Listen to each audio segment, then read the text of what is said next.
Hello and welcome to another video by Rick Miracle Me in my series Freemasonry and Satanism. It's December 5th, 2018, Wednesday. Started to snow a little bit here in the mountains of North Carolina. So anyways, I don't know what drives we people, you, me, and everyone else. A lot of people read their horoscopes and believe in the alignment of planets, their astrological sign, Kali Yuga, the different cycles of different periods of time, whether it's the age of Pisces when Jesus was born, brought into the world, or the age of Aquarius now. What causes everything? And my personal belief is that there is another world, apparently hugely interacting with this world. And this other world probably has many components: the tree of life, the Sephiroth, with the small orb on the bottom, and then two orbs and another orb, and two orbs and another orb, and two orbs and another orb. 10 orbs, apparently, from the bottom, the lower realm, the underworld, all the way up to this dimension and up to heaven. Meditate on those orbs and you meditate on those particular dimensions. And maybe if you get in a trance or some kind of peyote or ayahuasca, hypnotized, whatever, you can spiritually leave your body and go into these other dimensions. As described in the book of Enoch, when he was taken up to heaven to see the heavenly realm and the throne and God. So what are we to believe? Well, I can tell you one thing that we should believe, and that there are forces planning on bringing about a global world order. And they are here, they are now, and we all kind of know who they are. But people just don't want to acknowledge it and deal with it, nevertheless trying to do something about it. So the book I want to look at today, Series 235, The Shadows of Power, The Council of Foreign Relation and the American Decline by James Perloff. The Council of Foreign Relations and the American Decline. Now that should alarm anybody. The Shadows of Power. Who are these entities, people who run things from behind the scenes? So when you ask these questions, you know some of the answers. The banking system. Some people will say it's the Jews. Some people say it's the Illuminati. Some people accuse the Vatican. The Freemasons, the Rosicrucians, the Satanists, Luciferians, New Age people trying to bring about a new paradigm, destroy the old age, Christianity, which isn't really that old. It served through a period, the age of Pisces, 2,000 years ago. So apparently these ages are about 2,120 plus or minus years for each age. The entire cycle is like 24, 25, or 26,000 years. If you see different books and different sources, they're not exact on the time of this, but plus or minus about 2,000, 2,100 years. So where are we today? Some people say we entered the age of Aquarius in 1904. Some people say 1986 or something, or some people say 2012. Remember that? But a lot of people don't know these things. So I was reading this book, For some strange reason, which usually happens, I woke up at 5:30 this morning, wide awake, looking at the ceiling going, what the heck? What am I doing wide awake? And this happens to me quite a bit in the past few years. So I'll get up and walk into my office and I'll see a book sitting there, pick it up. And apparently I was supposed to read it. And apparently that was the case about this book today. So the Council of Foreign Relation. So apparently, most of all, if not all of our political leaders, senators, representatives, presidents, and Supreme Court justices, maybe, everybody, and leaders of industry, and comes from these organizations that answer to no one. So if you come from the Council of Foreign Relation, and you wind up being the President of the United States, who do you call to be members of your administration, your Secretary of State, all those people that work for the President? You call the Council of Foreign Relation. They provide the staff. It doesn't matter if you're Republican or Democrat, because even the Democrats formerly were members of the Council of Foreign Relation. The Republicans formerly were members of the Council of Foreign Relation. They answer to these people. This is just one of many groups, but a very powerful group in the United States. So the stuff I was reading in this book this morning just blew me away. And that's a difficult thing to actually believe if you've seen how many videos I've made, how many books I've read, how many books I have, how many videos I watched, how many magazines I have and read, and press releases and research material. If you stacked up the papers on my research material alone and press releases, the slices of paper would be 10 feet high, maybe higher. 1,000 plus books. 2 or 3 books I ordered from this book this morning. I was reading this book and it recommended a couple books. I went and looked them up. They were affordable, so I ordered them. So it just continues, this like a snowball effect. It just gets bigger and bigger, and sometimes it's so mind-boggling, I don't even try to think about all of it because it'll just cause confusion and a headache. So I like to keep it simple. Read a book like this, think about it, and have a discussion.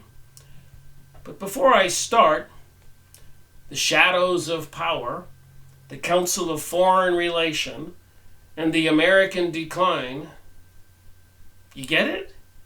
The combination of those words? I want to talk about something I've shown before, which I think is relevant. I believe the Council of Foreign Relation, the Freemasons, the other secret societies, Rosicrucians, Illuminati, and the Illuminati is just as real. They even have a website. They have a headquarters. And all of that are behind this pursuit of a global world order. So who's behind them and who's involved with them?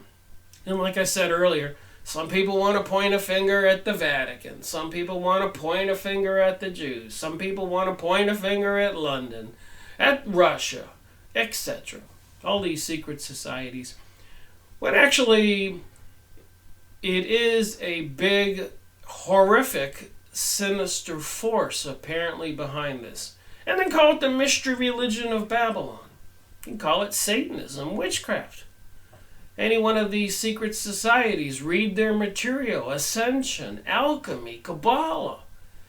You start to notice a common denominator. Theophist Society, Alice Bailey, Helena Bassett, and so many more that I've made videos on.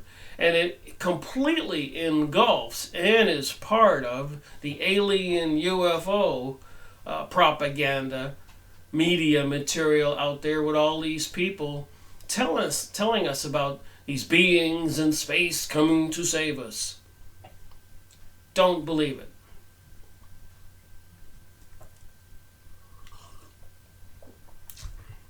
There's only one way to get saved. That is to save yourself know what to believe. In my case, I believe, and there's a lot of supporting material, that Jesus came to this planet from this other invisible realm. Maybe he was born as a baby in the womb of a woman, his mother. The spiritual essence inside him seemed to have a higher direction. We're all spiritual beings in these physical bodies. We all get old and eventually die. There's some horrific material I read about how some people are into satanic rituals and taking certain kinds of things inside of them, blood or drugs or whatever, and like vampires, and extending their life. One of you sent me the information on that, and I've been researching it, and it's just too horrific. I will get around to making a video and talking about it. I don't run from anything. So what is behind this? What spiritual forces? Is it satanic, Luciferic? Is it the devil? Is it fallen angels? Or is it sinister reptilian aliens, gray aliens? And in my opinion, the latter questions were rhetorical. I think it's the stuff mentioned in the Bible. Keep it simple. It's the beings mentioned in the Egyptian hieroglyphics. Keep it simple. It's even the entities on some of the monuments or caves and walls of the American Indians, Hopi Indians, Mayans, and other indigenous tribes all over the world. Generally speaking, serpent type of beings and other type of beings. And apparently they can come into this dimension and leave it. They probably have to feed off of human resources to maintain their physicalness. Apparently, even when the psychics call into visual materialization, when they have a channeling, a seance, you see this apparition that seems almost real, and if you touch it, it's like a gel. And when the seance channeler, psychic, stops the seance and the entity disappears, apparently there's this jelly, gluey stuff that falls all over the people, their clothes, and the table. Something called plasma. So when the medium, the psychic, calls this being into materialization, into our reality, it draws from the medium and maybe other people in the room all holding hands some of their plasma so that it can create some kind of physicalness. Just throwing these things around, that trying to get a handle on WTH, what the heck is real and going on. So I woke up at 5:30, I read this book, I knew I had to make a video on it. But before I do, I need to look at a couple things. And one is, who is behind all of this pursuit of a global world order and why? And we know there was World War I, World War II, and revolutions before that, and 9/11, and many revolutions in between. Presidents assassinated, countries invaded, espionage or agents set in to topple the government, mini revolutions. So it was all espionage, infiltration by powers that control the United States, powers that control Britain, Germany, France, Italy, all the countries in the world, so it seems right now. And it's taken them a while, granted. But during World War I, which was needed because the Jewish people, and that's the only way to say it, Zionist Jewish people, and not all Jewish people were for this or involved in this. A lot of Jewish people are into the Kabbalah, the Zohar, the Talmud, i.e., in my description, witchcraft, using natural science, magic, for dark purposes, to control the world, to take advantage of you and me, and all kinds of rituals involving magic dealing with these entities, including human sacrifice. Human torture causes some kind of hormone to be released into the blood of the person being tortured, so that when they make this person be in extreme terror and fear, and then they take that blood and drink it, they get some kind of euphoric high as well as a prolonged life. As crazy as it seems. We've all heard about vampires and Frankenstein, and apparently those stories come from the Geneva, Switzerland, French border area, where they now have CERN. And apparently when they crank up this collider and see this vortex, they can see into this other dimension like a TV screen.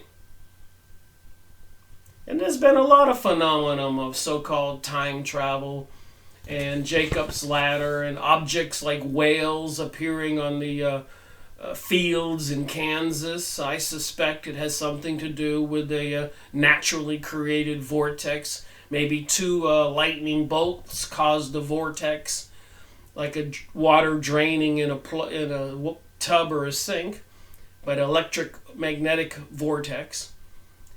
And if a whale was in the ocean where this happened, it gets transported, apparently like the United States battleship Liberty, when they put all the microwave transmitters all over the ship in an attempt to make it invisible to the enemy. And so much more involving electromagnetic energies, which should cause anybody concerned with all of the microwave transmitters they're installing everywhere with controlling system, beast computers, monitors, and AI, even artificial intelligence. These things are programmed to do things like a computer when certain things happen. So there can be control mechanisms to this AI, different threat levels and different action levels. So we all don't know when these people who want a global world order will pull the trigger. I suspect they can get pressed to do it quicker if we people wake up and try to stop them sooner. But apparently they are readying for that eventuality.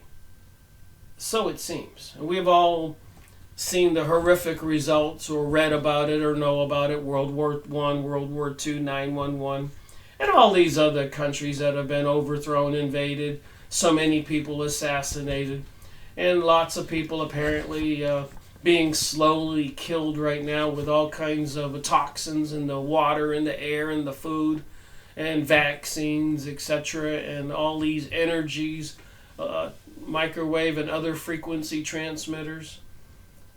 So we are body electric. There's a book written about that.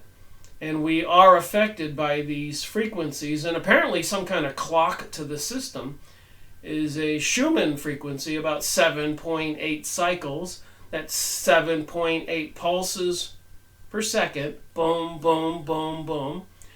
All through our orb, through the atmosphere to the earth, back and forth. The Schumann frequency.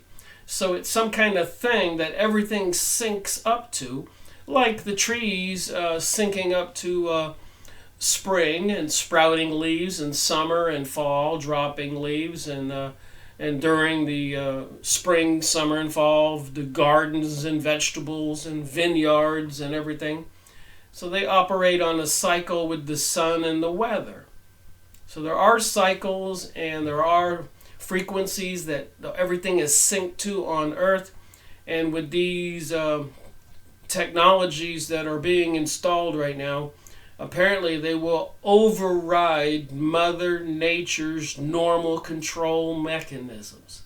Somebody's messing with the planet's thermostat. Think about that. Again, I say all these things and I talk about this. So who and why? There's where it gets quite interesting. So I've showed this document before, but prior to World War II, or maybe as World War II was beginning, a full page was taken out in the newspaper making an announcement and basically pledging the new world order, the global world order, pledging it to the Jews. I wish I was kidding. It's kind of unbelievable. But you can go look it up.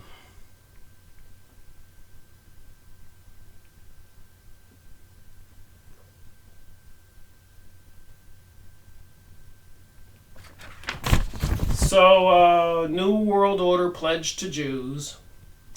Arthur Greenwood of British War Cabinet sends message of assurance here.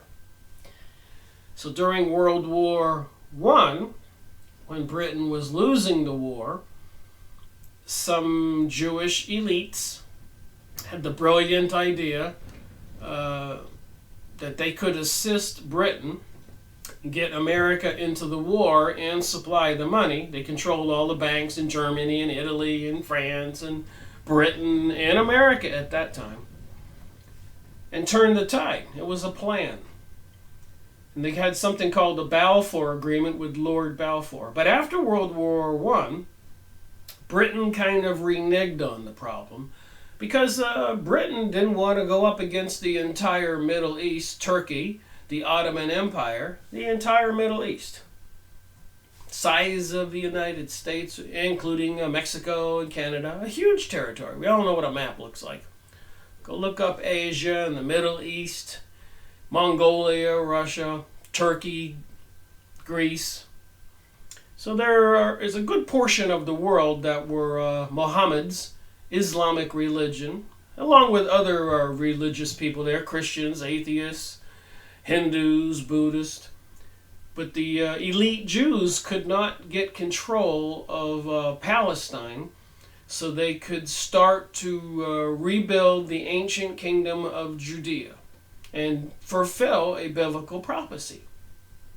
It was a very frustrating thing. Zionism, for hundreds of years, they were pursuing this, causing havoc all over the world in revolutions, politics. They controlled the money. They controlled people. They were involved in black magic, the Kabbalah, Zohar, Rosicrucians, Freemasons, Illuminati, and so many other names of all these secret societies. The Garter of the Snake, and so many more. It's crazy. So anyways, they took out a full-page thing in the New York Times newspaper because Britain reneged on the Balfour Agreement during World War I, and they couldn't get control of the Palestinians' land after World War I, as was agreed when Britain was losing the war. So this time they said, hey, if you're going to make an agreement during World War II, you better take an ad out in the New York Times and make your announcement to the world. And they did.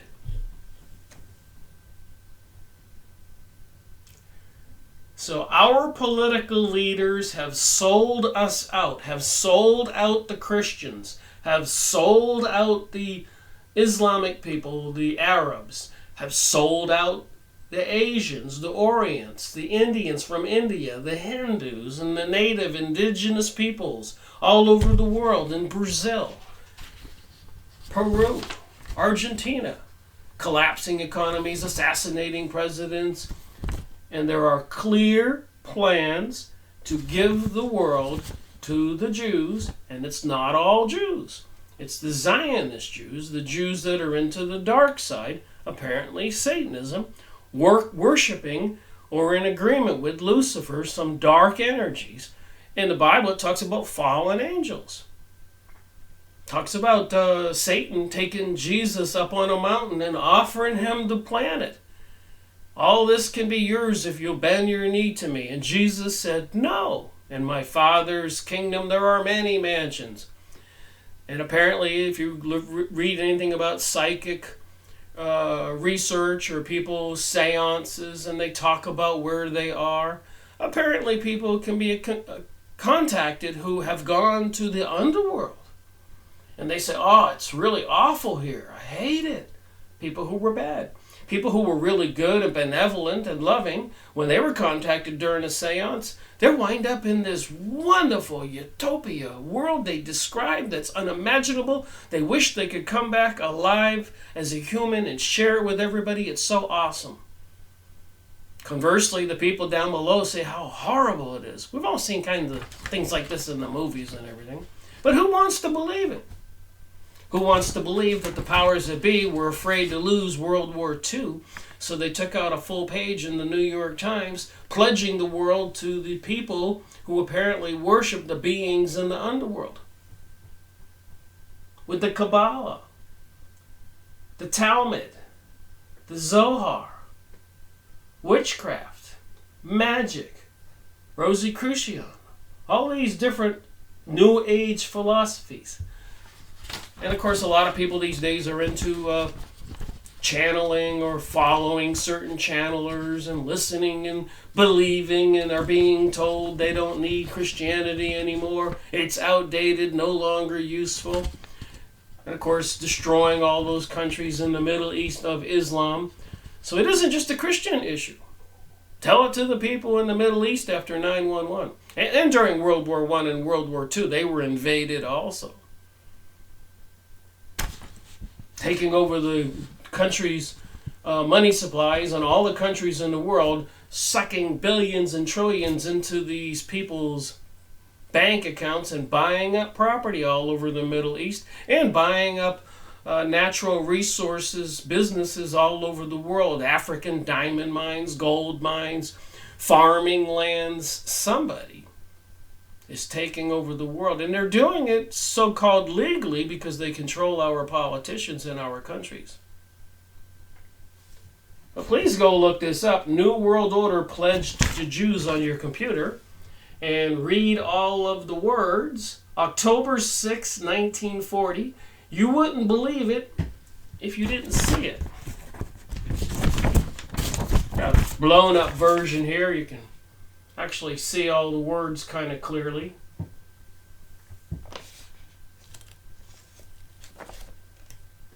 So if you pause your computer, maybe you can read a little bit of it.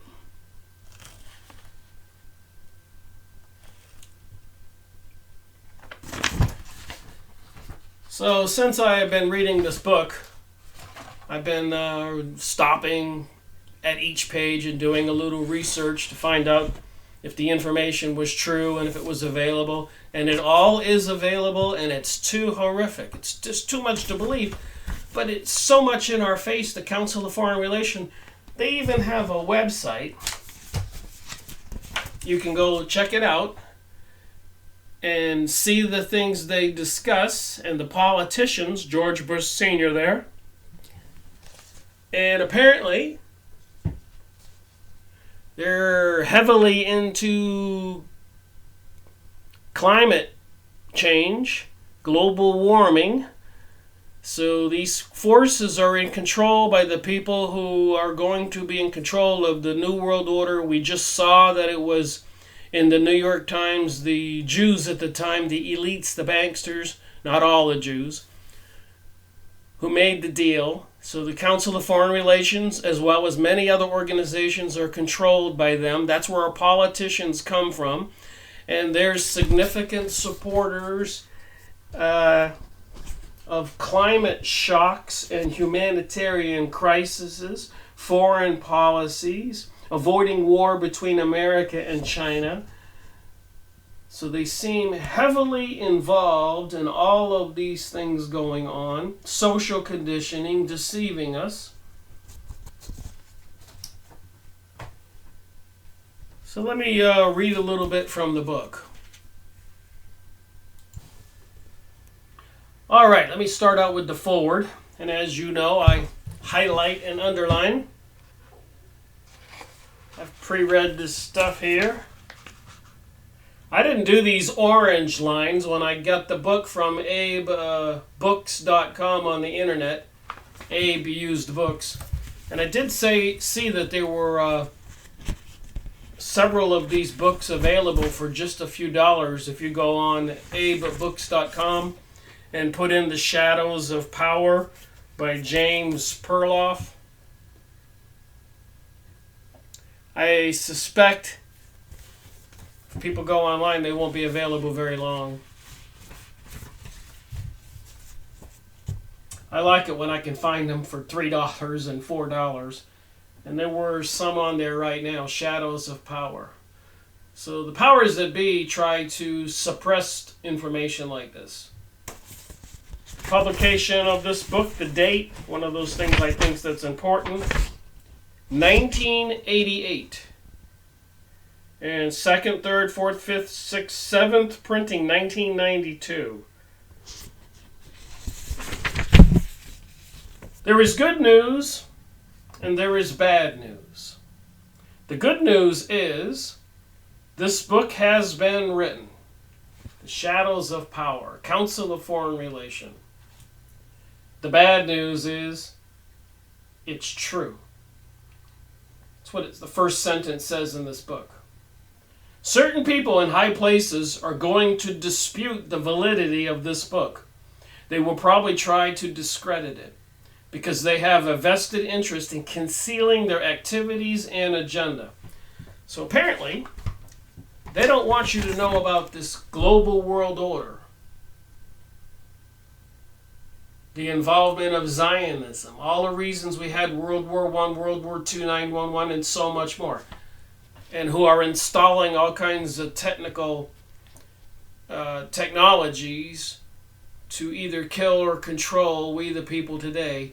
Coming online soon, a lot of it already online. Plenty of videos by other people warning us, plenty of evidence, fires, weather control, earthquakes, apparently plagues, diseases invented, all kinds of technologies that apparently they're prepared to use against us. And even Albert Pike in 1888, I think it was, communicating with the spiritual realm with some kind of master, said that there would be 3 world wars required to bring about the global world order. And all this aligns with biblical prophecy in the Bible.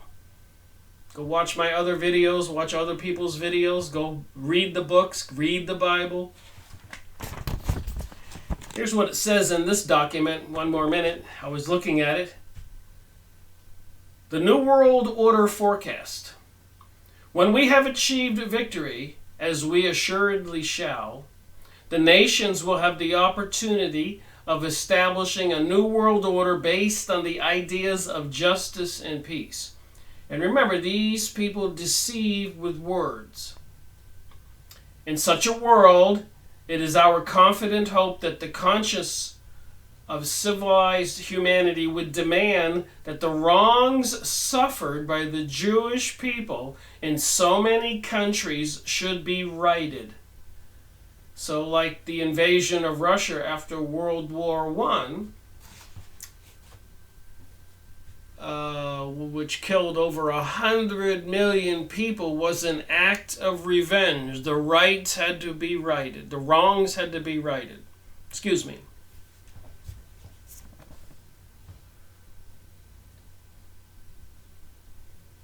But I encourage you in the forward here, anyone who reads The Shadows of Power, to note its painstaking documentation.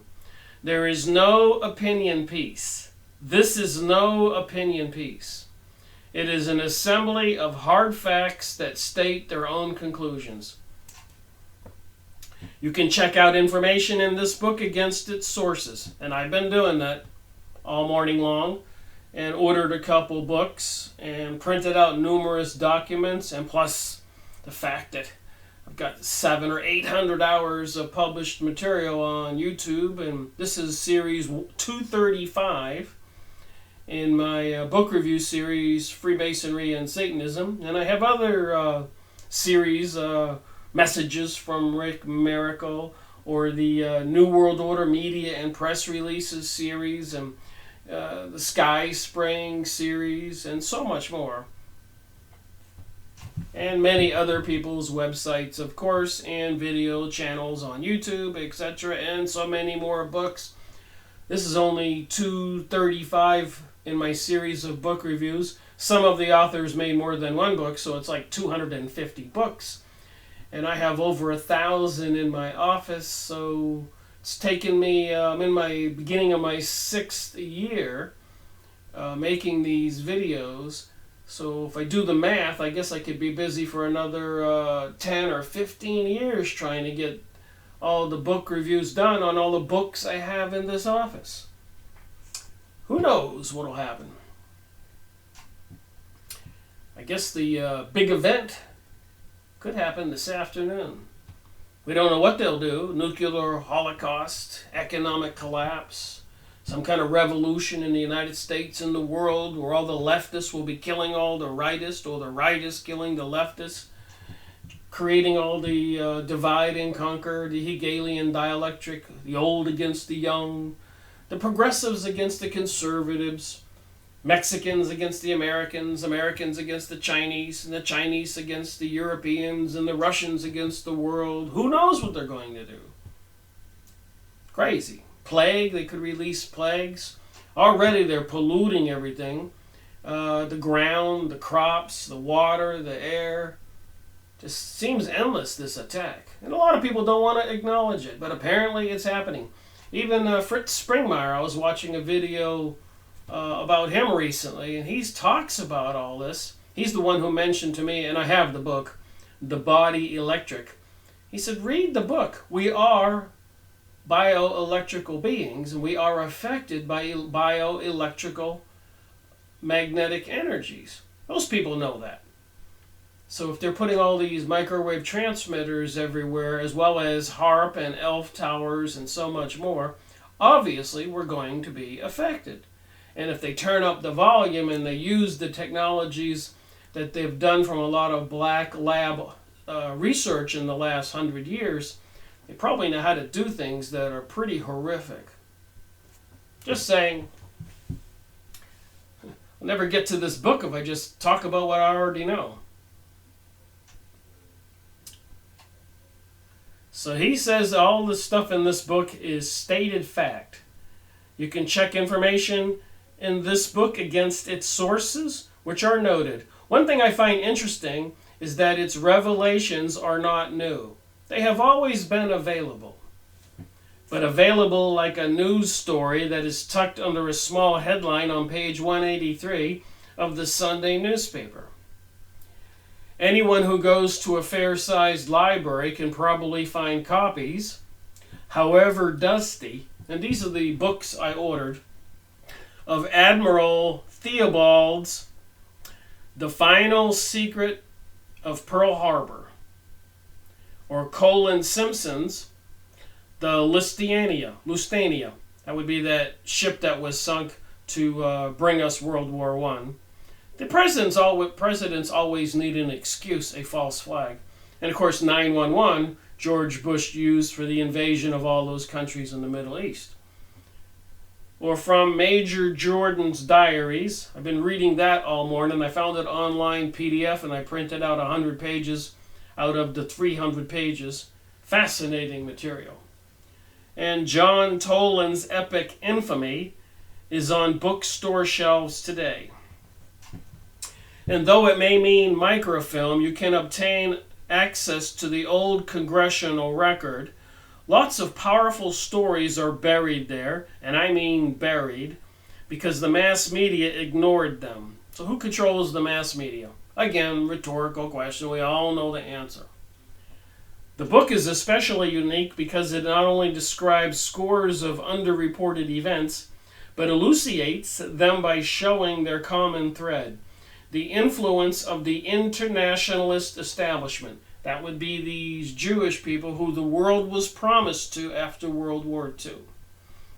And apparently they brought us the fake Cold War so they would have the 60, 70, 80 years to develop all those technologies, overthrow all the countries they've overthrown, and social condition we the people to believe all the falsehoods that we now believe. Even bringing us the Pokemon chips, mind control, and people are looking like those little ghouls and monsters today.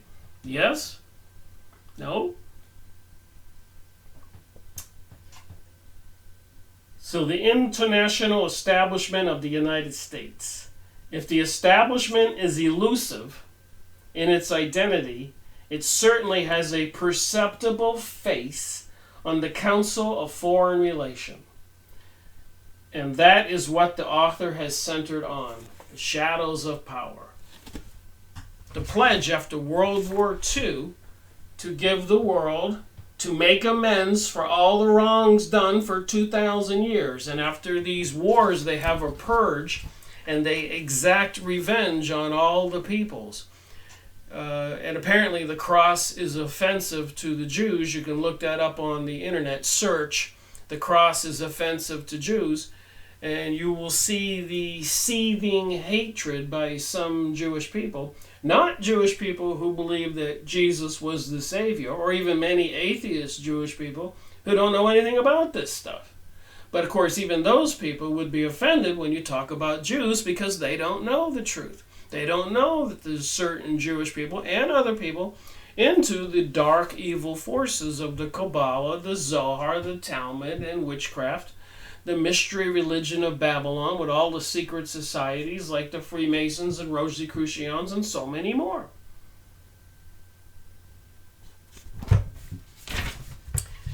I regret having to repeat this stuff each time, but remember, somebody watching this video may not have watched the other almost 600 videos I have posted since September 2013.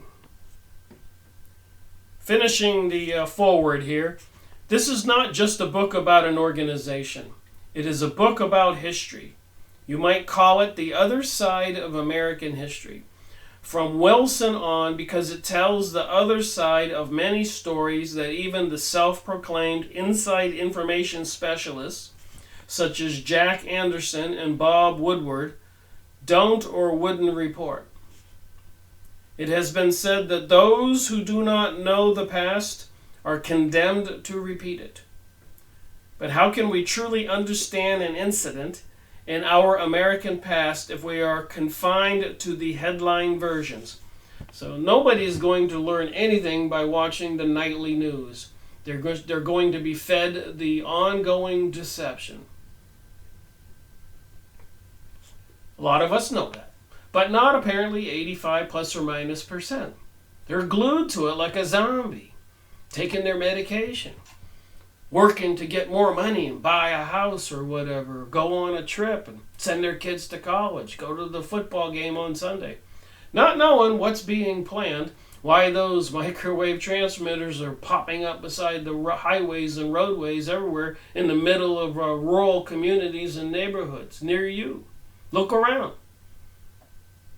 Dumping all kinds of chemicals in the sky, painting it pasty white, looking like a helter-skelter horror movie. Look up at the sky and see it.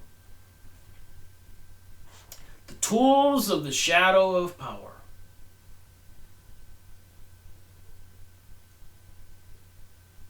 But how can we truly understand an incident in our American past if we are confined to the headline versions designed for public consumption in the interest of protecting the powerful and the few? The Shadows of Power has resurrected 8 decades of censored material.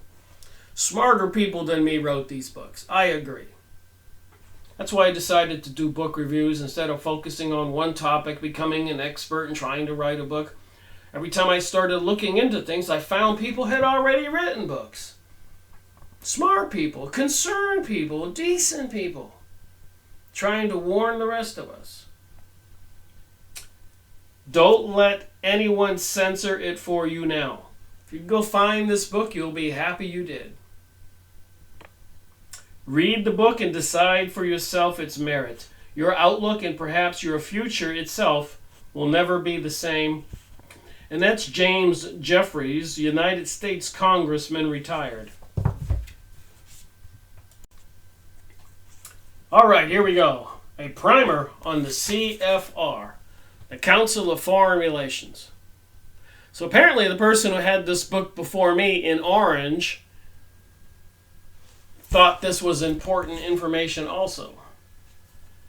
Speaking before Britain's House of Lords in 1770, Sir William Pitt declared, "There is something behind the throne greater than the king himself," thus giving birth to the phrase, power behind the throne. And I've shown you this, and I've shown much more in many videos. In 1844, Benjamin Disraeli, England's famed statesman, published a novel entitled Coningsby, or The New Generation. It was well known as a thinly disguised portrayal of his political contemporaries. In it, he wrote, "The world is governed by a different personages from what is imagined by those who are not behind the scenes." So the world is governed not by the people we think it is, like President Donald Trump, or President Barack Obama, or President Bush, or President Wilson, or President Roosevelt, President Nixon, or all the other leaders. There are forces behind the scenes. They are bent on a global world order. We know with all these other revolutions and world wars, 100, 200 more people have been murdered, killed. So what can we expect when they bring us this worldwide revolution, which is the only video YouTube took down of mine, The World Revolution by Nestor Webster, published in 1921. Plus, about half a dozen of my recent videos posted on my Rick Miracle channel. Only the ones about Zionism are restricted. If you've been watching my videos, then you have to acknowledge that warning. Isn't that odd?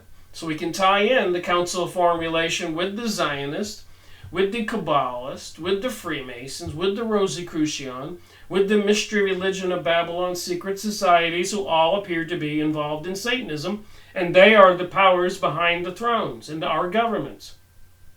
The symbols are clear. The obelisk in our city squares, the all-seeing eye on the dollar bill. The new Washington, D.C. street plan like a giant owl, Moloch, the demon, that you have to feed sacrifices to.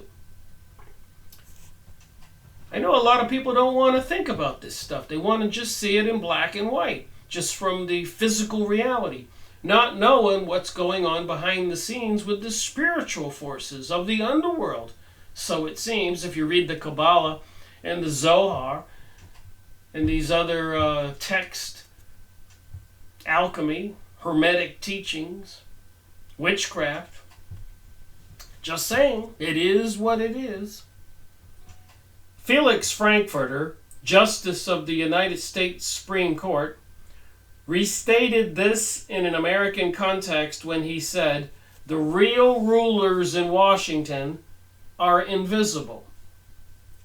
So you got a U.S. Supreme Court Justice, Felix Frankfurter. The real rulers in Washington are invisible and exercise power from behind the scenes. So who do you suppose is controlling AI, artificial intelligence, and the installation of 5G and all these weaponized microwave transmitters all over the world, dumping all the chemicals in the sky, weather control, weather warfare, directed energy beams, California fires, polluting all the water supplies, and so much more, the economy, crashing it, fleecing millions and billions from us every year?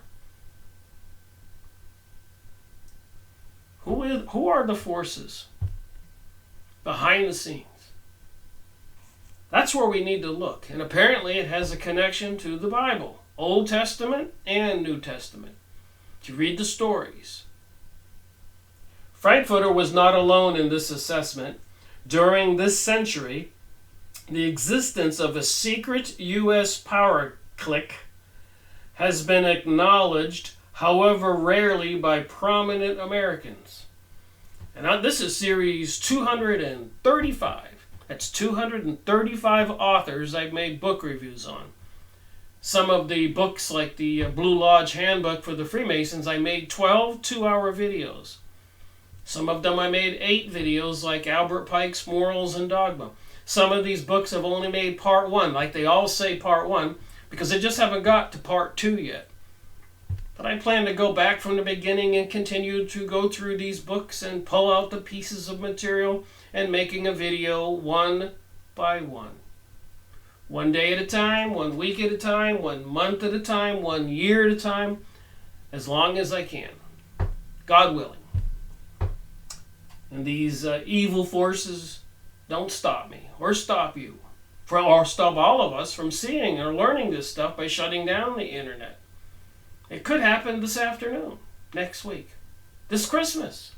They say there's a lot of things probably going to happen in 2019 and 2020. I was listening to a astrology person on the YouTube, and apparently there's a lot of particular alignments coming up, similar to the ones prior to World War I, World War II, and other major events.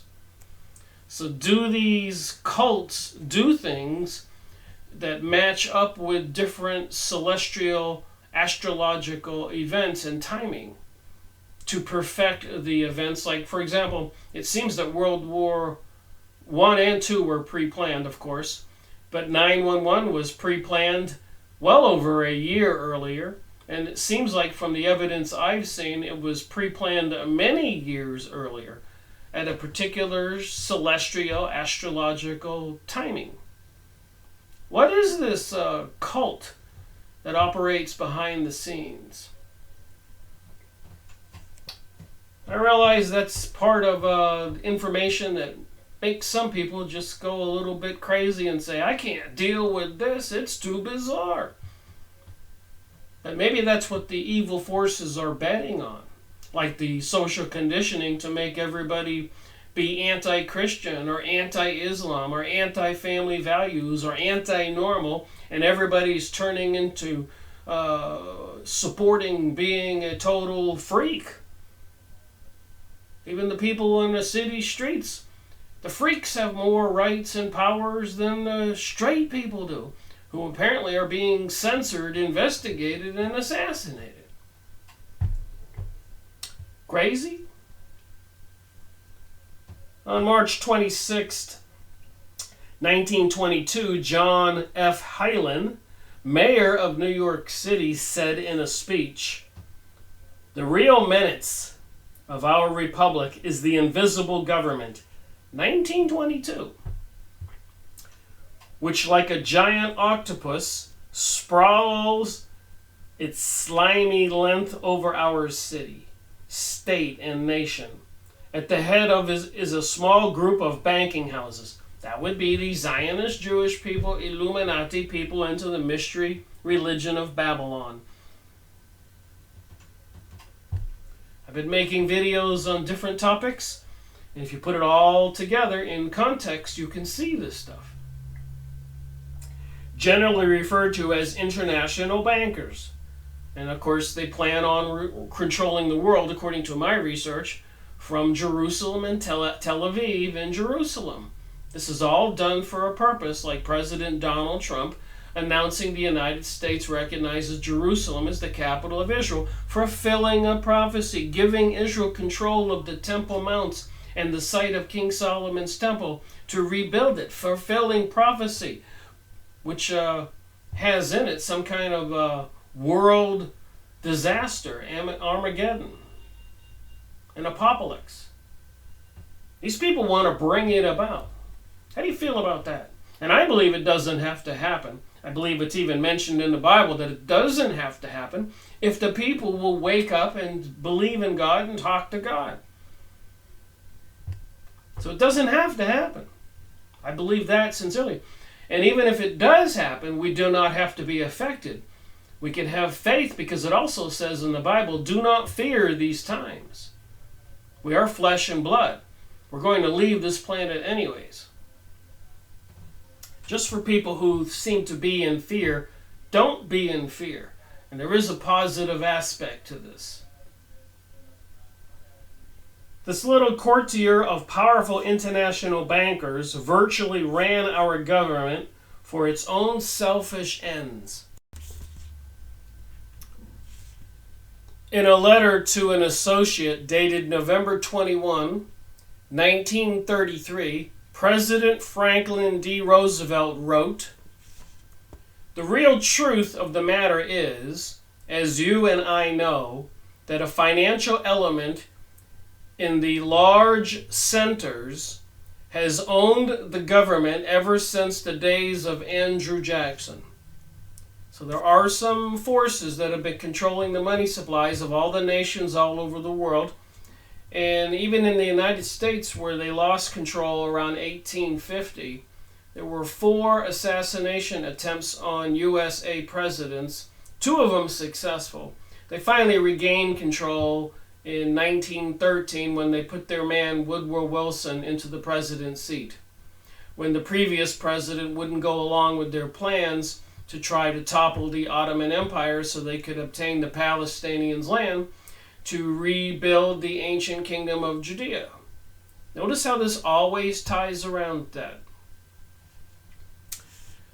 On February 23, 1954, Senator William Jenner warned in a speech, "Today, the path is total dictatorship in the United States, can be laid by strictly legal means, unseen and unheard by the Congress, the President, or the people.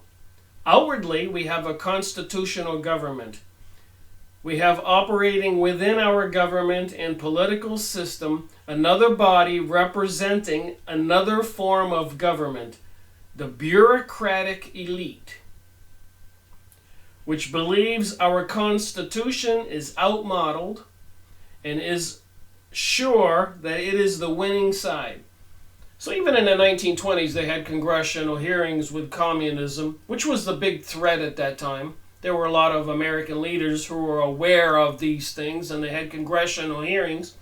And the communists testified that they were infiltrating all aspects and institutions in America and the world to discredit the religious organizations, to control the school systems, medical systems, economy systems.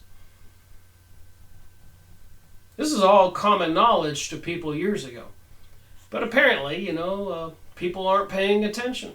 But meanwhile, they're preparing this global world order every day. We can see it. We can watch the news if you pay attention to those press releases. I've got a real bizarre press release I want to share in this video at some point.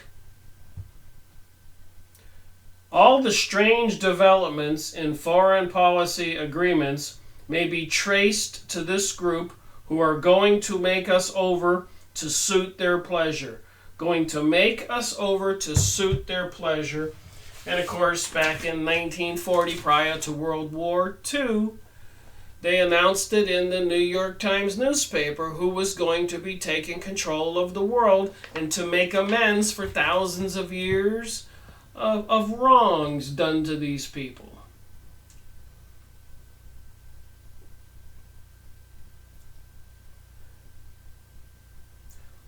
All of the strange developments in foreign policy agreements may be traced to this group who are going to make us over to suit their pleasure.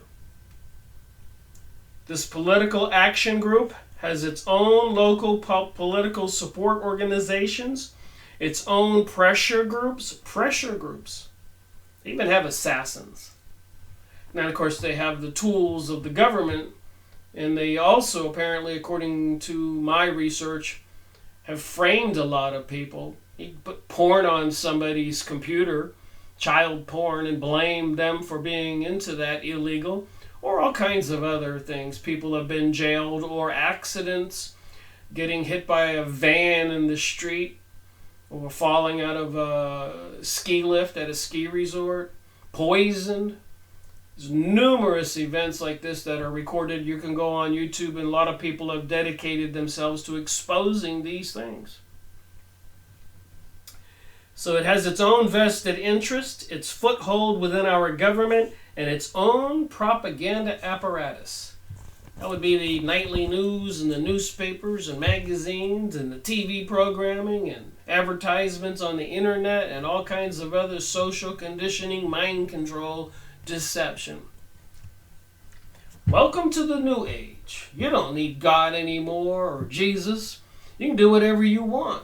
You can look like a total freak in the streets. Be pansexual. Have sex with anything. Enjoy yourself. Sex is fun. Drugs. Legalize marijuana. And if I talk about these things, some people say, "Oh, Rick, you're a prude. Come on, be enlightened. Have a little fun. Lighten up." People have no idea what they're planning. I do have a good time. I live in a town with great music and more breweries than any other city in the United States. And beautiful places to go, national parks. So I'm not really a prude. I think that the freedoms that we Americans have had and the world has had, some of the world, a lot of it has been controlled by these Illuminati bankster people, communist types. And if they're capitalists, they're deceiving us because they're all controlled by the same people. All right, the establishment. There is, of course, in America, what we have come to call the establishment. This expression was popularized by English writer Henry Fairley in an article about Britain's ruling circle. So it isn't just the USA. It was used in the US during the Vietnam War as a term of scorn. Today, it is a legitimate word in its own right, defined by the American Heritage Dictionary as an exclusive group of powerful people who rule a government or society by means of private agreements and decisions. And we all know about the Bilderberger groups, Club of Rome, Bohemian Grove, and so many more. They have meetings and they're accountable to no one, and they're controlling our reality. They control the financial system, education system, banking system, the media, the news, everything, movies, TV programming, and the technologies, and the military. They're going to decide who lives and who dies. And they want a global world order, no doubt about it. The idea of such an arrangement naturally rankles most Americans who believe that government should be of the people at large and not by a private few. Who or what is the American establishment? A few books have been depicted it, but these are rarely attained much circulation or publicity. Perhaps for no other reason than the establishment prefers to remain behind the scenes. Columnist Edith Kermit Roosevelt, granddaughter of President Theodore Roosevelt, described it as follows: "The word establishment is a general term for the power elite in international finance, business, the professions, and government largely, from the Northeast, who wield most of the power regardless of who is in the White House. Most people are unaware of the existence of this legitimate mafia. Yet the power of the establishment makes itself felt from the professor who seeks a foundational grant to the candidate for a cabinet post or State Department job. It affects the nation's policies in almost every area." So they control the money. You don't go along with these guys, you're going nowhere. Even if you're an airline pilot, you want to turn in the information about the chemtrailing, your family will be threatened.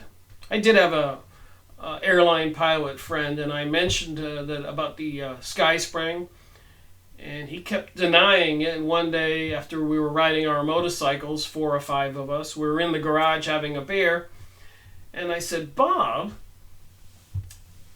what is it? Did you see all that spraying today?" And he screamed at me and told me I better stop looking into this or I was going to get myself in huge trouble. Changed my whole world. He knew. A lot of these people know. So when it comes right down to it, I wouldn't want to be the people who know and who won't speak up and say anything when they get to the pearly gates. In the public mind, the American establishment is probably most associated with big business and with wealthy old line families. The sons of these families have long followed a traditional career path that begins with private schools, the most famous being the Groton. From these, they are typically proceeded to Harvard, Yale, Princeton, Columbia, there entering exclusive fraternities. We all know about this. Once these people get into these secret societies and into public office, their children are sent to special schools. So you can check out the last names of these people over the last couple hundred years. And the same families are rotating through there and through there. Some of the siblings, sons and daughters reject it and expose it. Plenty of people whistleblowing on the internet. Even in the Illuminati satanic families, Todd Long and so many others, people exposing belonging to the Illuminati or families and governments. So if you want to go look into this stuff and listen to those people and open your mind to all of this, then you too will see what's really going on. Then what are you going to do about it? Just knowing it's not going to do a darn thing, just like me deciding to make these videos and to share what I had studied for 10 years, reading books, reading press releases, watching videos, getting my magazines. I said to myself at one point, what good is all this knowledge if I don't share it? Now we're talking almost 15 years.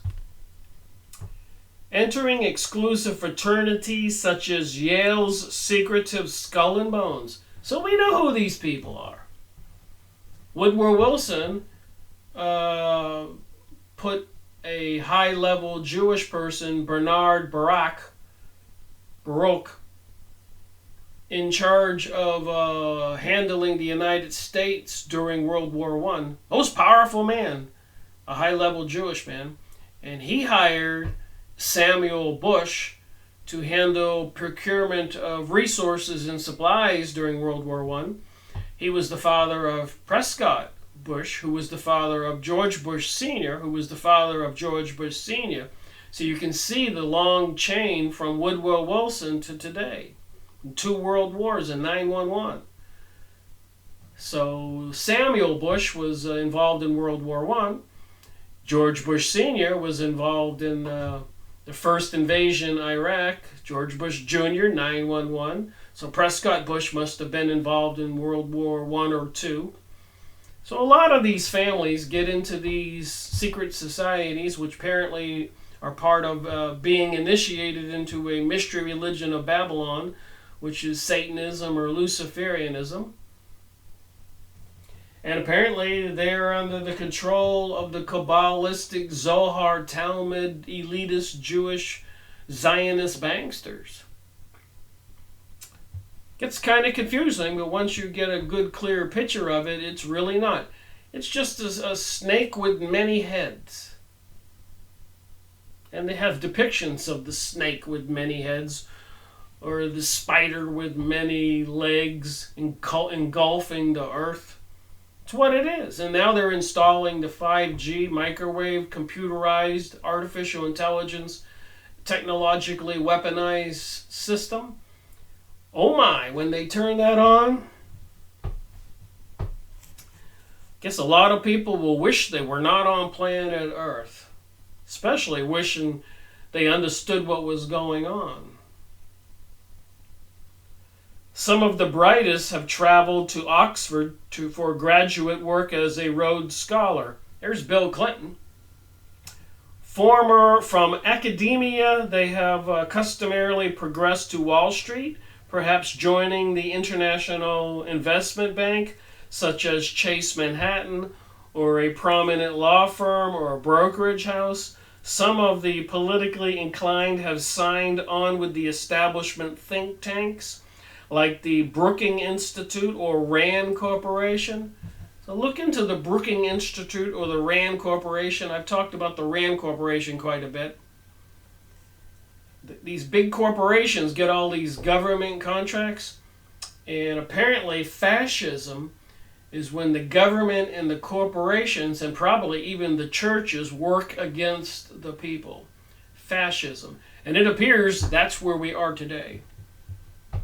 The fascists, the corporations, the elite with the government. And the people become the enemy. As they have matured, a few have found themselves on the boards of the vast foundations. Rockefeller Foundation, Ford, Carnegie. And ultimately, some have advanced into public service, high positions in the federal government. So these people, behind the scenes, control every aspect of our reality.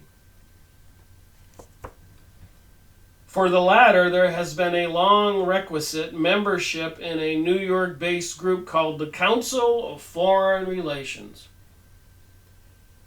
CFR for short. Since its founding in 1921, the Council has been the establishment's chief link to the U.S. government. It is the focus of this book. Moving on here. Page 6. I can tell we're not going to get very far with this book, but you can go buy the book. I've got nothing to gain other than you wake up, and we all wake up. Maybe we can save our own world. What is the CFR? Historian Arthur Schlesinger, Jr. has called the Council of Foreign Relations a front organization for the heart of the American establishment. David Halberstam, in his acclaimed book, The Best and the Brightest, dubbed it the establishment's unofficial club. Council of Foreign Relations. And you see them on TV all the time with our politicians. So apparently our politicians have to answer to these people, like the Heritage Foundation and all the other groups. That's where they all come from, the senators, representatives. Where do you think they get the money? It takes millions to get elected into office. If you weren't going to play ball with them, you would not be there. We all need to remember that. Apparently we have been sold out. That's important to remember and think about. And talk to people. Not going crazy, not being anybody who would harm anybody. I don't believe in violence. I believe in knowledge and talking to God. Remember, the worst they can do to us is kill us. We can give them our souls by joining the Lucifer cults. Don't do it. And don't harm other people. Don't cover up and deceive and knowing things that are evil and trying to get more money or protect your family is not the way to go. We all have to answer for our activities in the end. And I'm not perfect. None of us are. But we can try to do the best we can. Newsweek has referred to the CFR's leaders as a foreign policy establishment of the U.S. Richard Rovern, writing in Esquire magazine, saw them as a sort of presidium for that part of the establishment that guides our destiny as a nation. And they want a global world order, and they're installing a technological system that can control we the people. They're even microchipping children for the last 5 years I'm aware of, and people. Monitoring people. Even harassing people, killing people. The Council describes itself as a non-profit, non-partisan membership organization dedicated to improved understanding of American foreign policy and international affairs. It is headquartered in the elegant Harold Pratt House at 58 East 68th Street in New York City. As of June 1987, the CFR had 2,440 members, including many prominent persons in business, government, law, and mass media. Membership is by invitation only. Just like the Freemasons, you can't walk up and knock on the door. Somebody has to recommend you. That's how these organizations are. Then if they deem that you are Luciferic or satanic worthy, you get to move up to the top. The nice guys that join these organizations think it's a social club, having a good time, getting business contacts. They know not what is going on. Make no mistake about it. And some of the higher level Freemasons have admitted it. The lower people are dupes. They're looking for certain people who have the propensity to be bought and paid for, do evil. I mean, who do you think takes these jobs as assassins and goes out and kills people for small amounts of money even? There's some sick minds out there. The council holds frequent meetings and dinners which feature a speech by a guest, usually a ranking statesman from Washington or a foreign country, followed by a discussion with members. These meetings follow a rule of non-attrition, meaning that everything is off the record. Non-attribution, meaning that everything is off the record. Violation of this rule is considered grounds for dismissal from the CFR.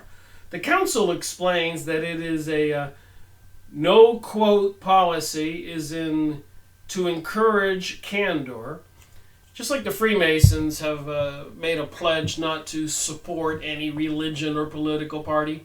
Yet, that's where all these politicians and leaders come from. They deceive us 24/7. But economist John Kenneth Galbraith, himself a former member, has called it a scandal. Why, he asked, should businessmen be briefed by government officials on information not available to the general public, especially since it can be financially advantageous? Pratt House also conducts 15 to 20 study groups every year. Each is assigned a particular foreign policy topic and meets regularly to deliberate it. The findings of the study group are customarily published, often in book form. So they are busy with this social conditioning, creating all this propaganda and material. Like books I've gone over called The Population Bomb, or The Limits to Growth, or so many other books I've gone over. 5 times a year, the council puts out a journal called Foreign Affairs. So I did look into the Foreign Affairs magazine, quite fascinating. They even have a website, you can go look at them, I did. In addition to serving as a mouthpiece for the CFR members, it carries articles, some ghost-written, by American and foreign dignitaries. Although notorious for being boring, Foreign Affairs is widely read by those involved with making foreign policy, and has been called by Time magazine the most influential periodical in print.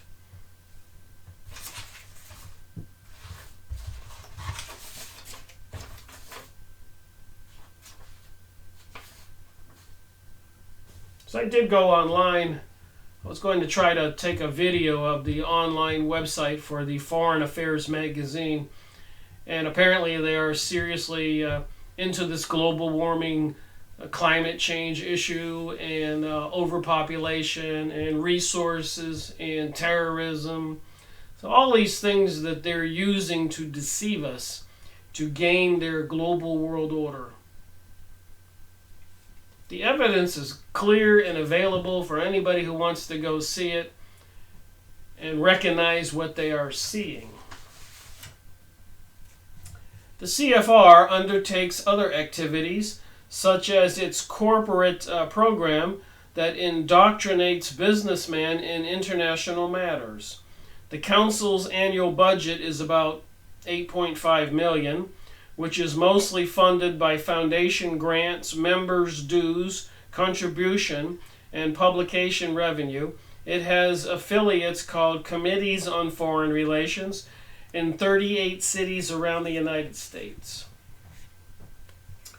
More than just a club, the council, while remaining largely unknown to the public, has exercised decisive impact on U.S. policy, especially foreign policy, for several decades. It has achieved this primarily in two ways. The first is by directly supplying personnel for upper echelon government jobs. So the Council of Foreign Relations, answerable to no one. They don't record anything or document anything they talk about. They supply the high-level personnel to government, to the Republicans and to the Democrats. Few Americans know how a president chooses his administrators. The majority probably trust that aside from an occasional political payoff, the most qualified people are sought and found. But the CFR's contribution cannot be overlooked. Pulitzer Prize winner Theodore White said that the council's roster of members has for a generation, under Republican and Democratic administrations alike, been the chief recruiting ground for cabinet-level officials in Washington. The Christian Science Monitor once observed that there is a constant flow of its members from public life into public service. Almost half of the council members have been invited to assume official government positions or to act as consultants at one time or another. I guess this is a pretty powerful organization. Been around since 1921. And there's a lot of stuff written in this book. I can't share everything. Can only start from the beginning and tell you what I think and what I've read. But it's packed full of very detrimental and damaging information about these organizations. I've looked up a few of the documents and activities. Oh my. The people involved, the things they've said, the things they've done.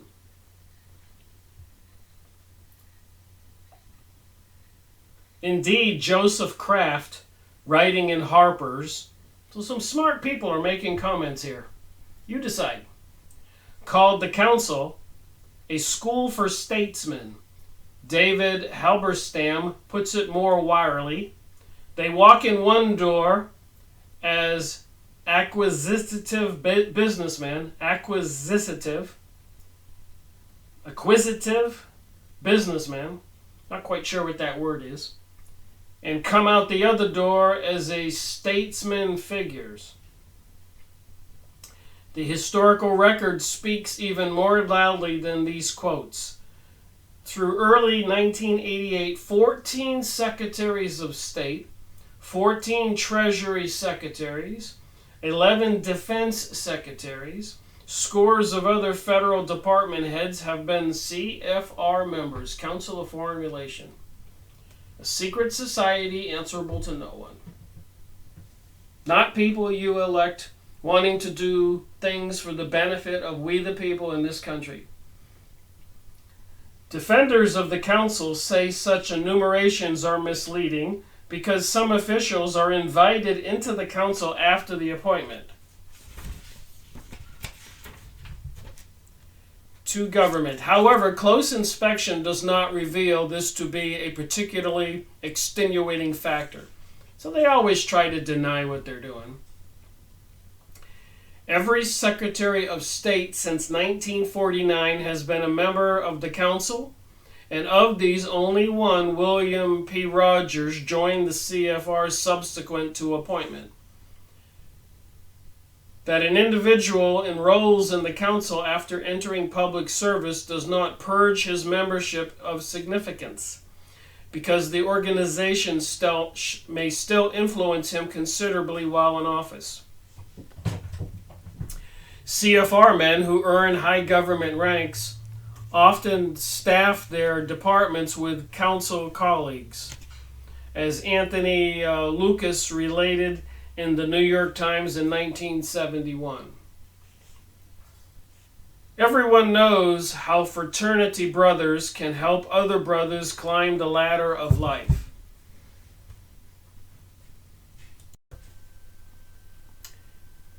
If you want to make foreign policy, there's no better fraternity to belong than the council.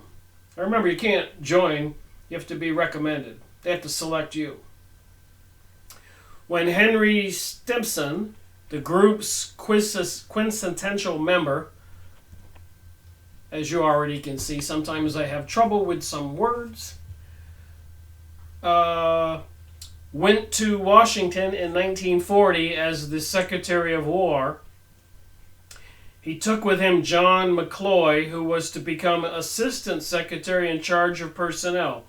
McCloy has recalled, "Whenever we needed a man, we thumbed through the roll of the council members and put through a call to New York. And over the years, the men McCloy called in turn called other council members."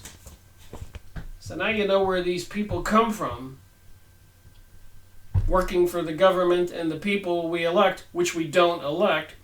They're controlled by the political PACs and the secret societies. They're selected for us to vote for. So it really probably doesn't matter to them whether the Democrat or the Republican candidate wins. They control both of them. And the one who loses probably winds up with a very nice job anyways. It's a no-lose situation for these people who apparently have turned traitor to the United States nationalism and are working towards a global world order. And that's in this material. I'm not making that up.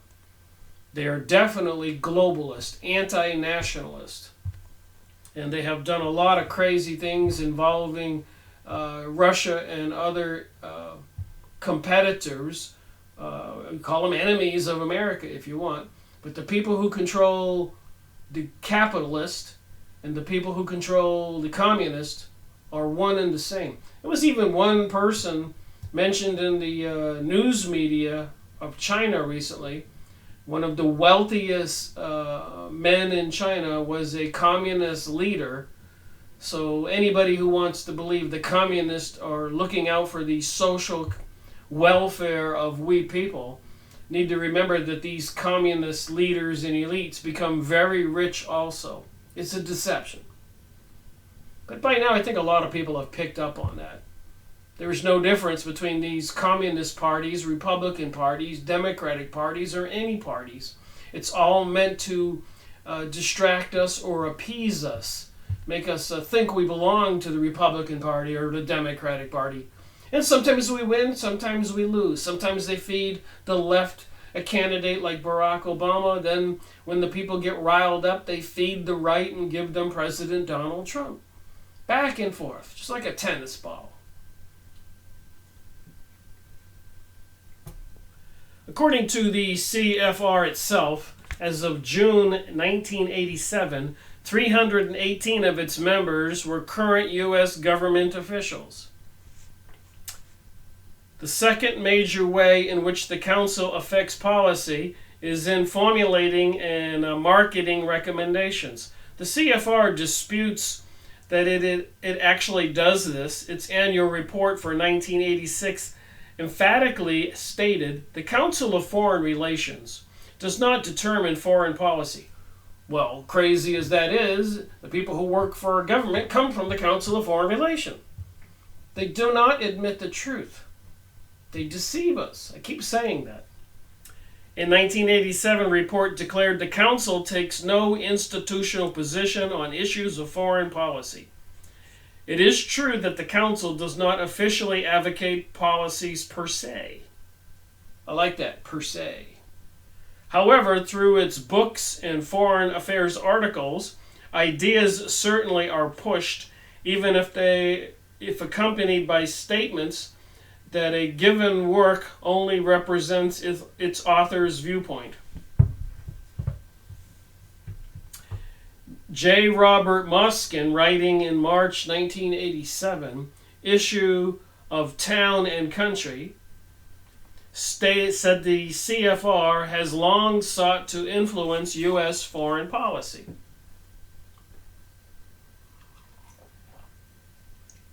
And they have these foreign policy groups in other countries too under different names. FYI. In his article for Harper's Magazine, Joseph Kraft noted that the council has been the seat of some basic government decisions and has set the context for many years. Indeed, it is alleged that if you want to know more what the U.S. government will do during, well, I'm getting tired, I guess, will be doing tomorrow, just read the Foreign Affairs Magazine today, their pamphlet. Admiral Chester Ward, former Judge Advocate General of the U.S. Navy, was invited into the CFR membership. Admiral Chester Ward, invited into the CFR membership, and was shocked by what he discovered. Although he remained in the organization for nearly 20 years, he became one of the sharpest critics. In a 1975 book he co-authored with Phyllis Schlafly, Ward wrote, and I ordered this book today, "Once the ruling members of the CFR have decided that the U.S. government should adopt a particular policy, the very substantial research facilities of CFR are put to work to develop arguments, intellectual and emotional, and to support the new policy, and to confound and discredit intellectually and politically any opponents."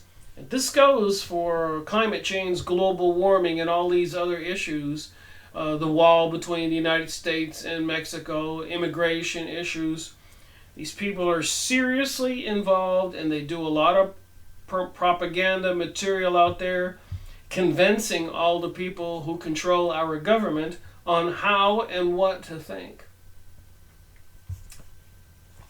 You can get this book. There's much more than I'm reading in this book. The council counters that it is a host to many views, advocate of none. Obviously, if you go look at their website or look at Foreign Affairs pamphlet, their magazine, you will see that is not the case. They're deeply embedded in all of these world issues. And apparently they are strongly supportive of a global world order. They supply all of the politicians and leaders for our country. And these people, leaders of our country, are involved in all these advanced technologies being installed and dumping chemicals in the sky, directed energy beam weapons, and all these other international foreign affairs and issues with the banksters, like the financial collapse in Argentina and Italy, and stock market dives where the stock market goes down. They know it's going to happen ahead of time, of course.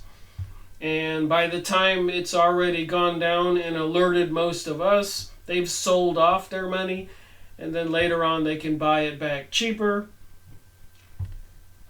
Playing games with us.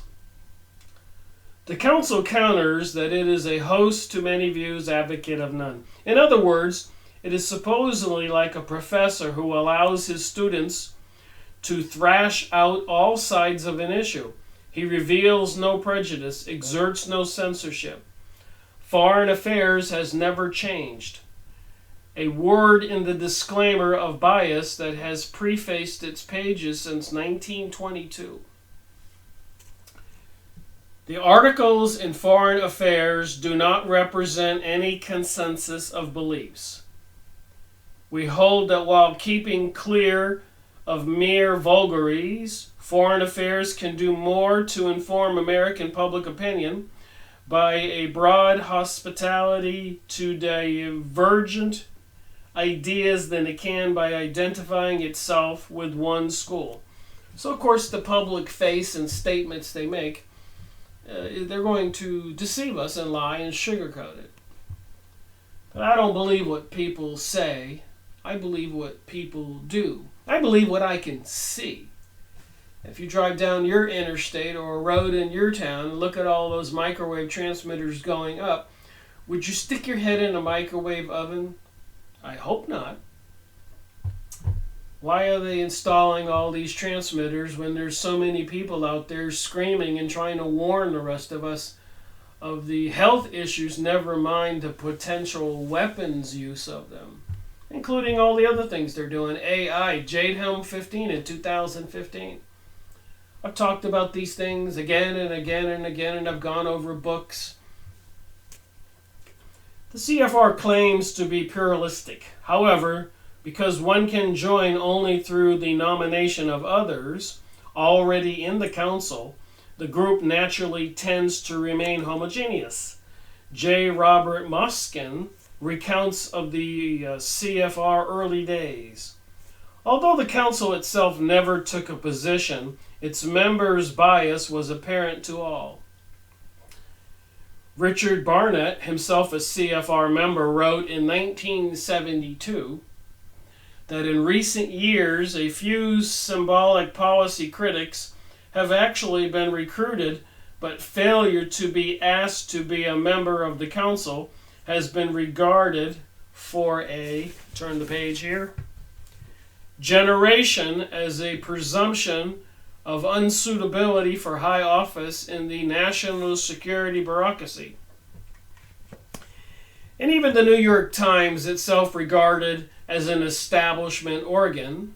So they have the newspapers, we know the media is controlled, the TV programming is controlled, has acknowledged that the council has a uniform direction. So even the New York Times says they have a uniform direction, and that would be globalism, and it seems to be fulfilling this agreement with these people.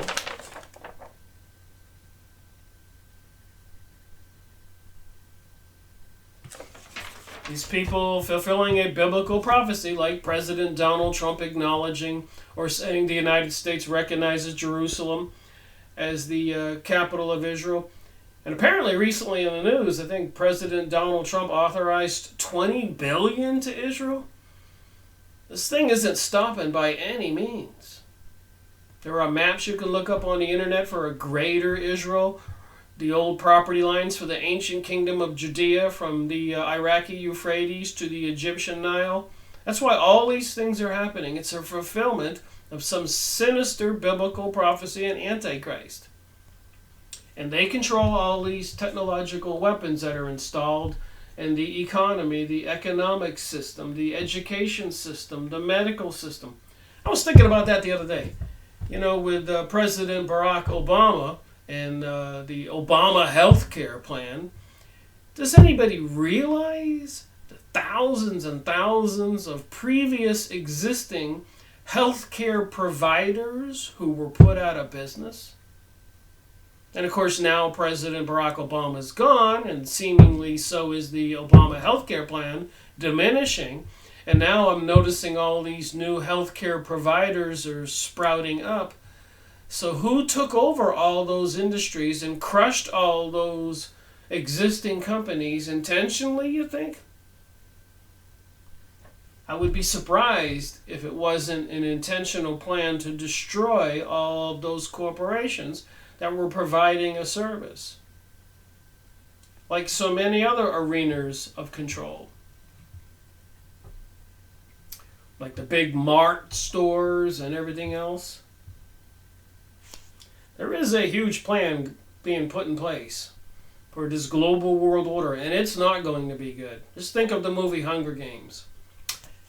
It's probably going to be much worse than that. And then to pull off even to get to the Hunger Games reality, there has to be a huge disaster before that, and a huge purge of people, murder, death. If the CFR does possess a distinct viewpoint, Americans should know about it, because officials of the U.S. government, drawn so frequently from the council's ranks, are apt to take that viewpoint to Washington with them. You think? Charges have been repeatedly leveled at the council that it holds two particular unwholesome doctrines. Are you ready for this? Took me all this time to get to what I really wanted to share. So obviously they supply the people who control our government. Anybody who gets elected gets their personnel from these people. and they have two particularly unwholesome doctrines.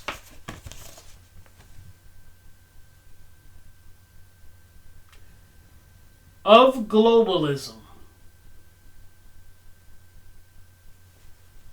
So what do you think they're going to do with all those AI, artificial intelligence, computer systems, facial recognition, your microchip on your credit card? A lot of people microchipped, smart cars, smart meters, smart everything, tracking devices. They know everything about us all, metadata, and they are bent on globalism. What are they going to do to the people who oppose globalism?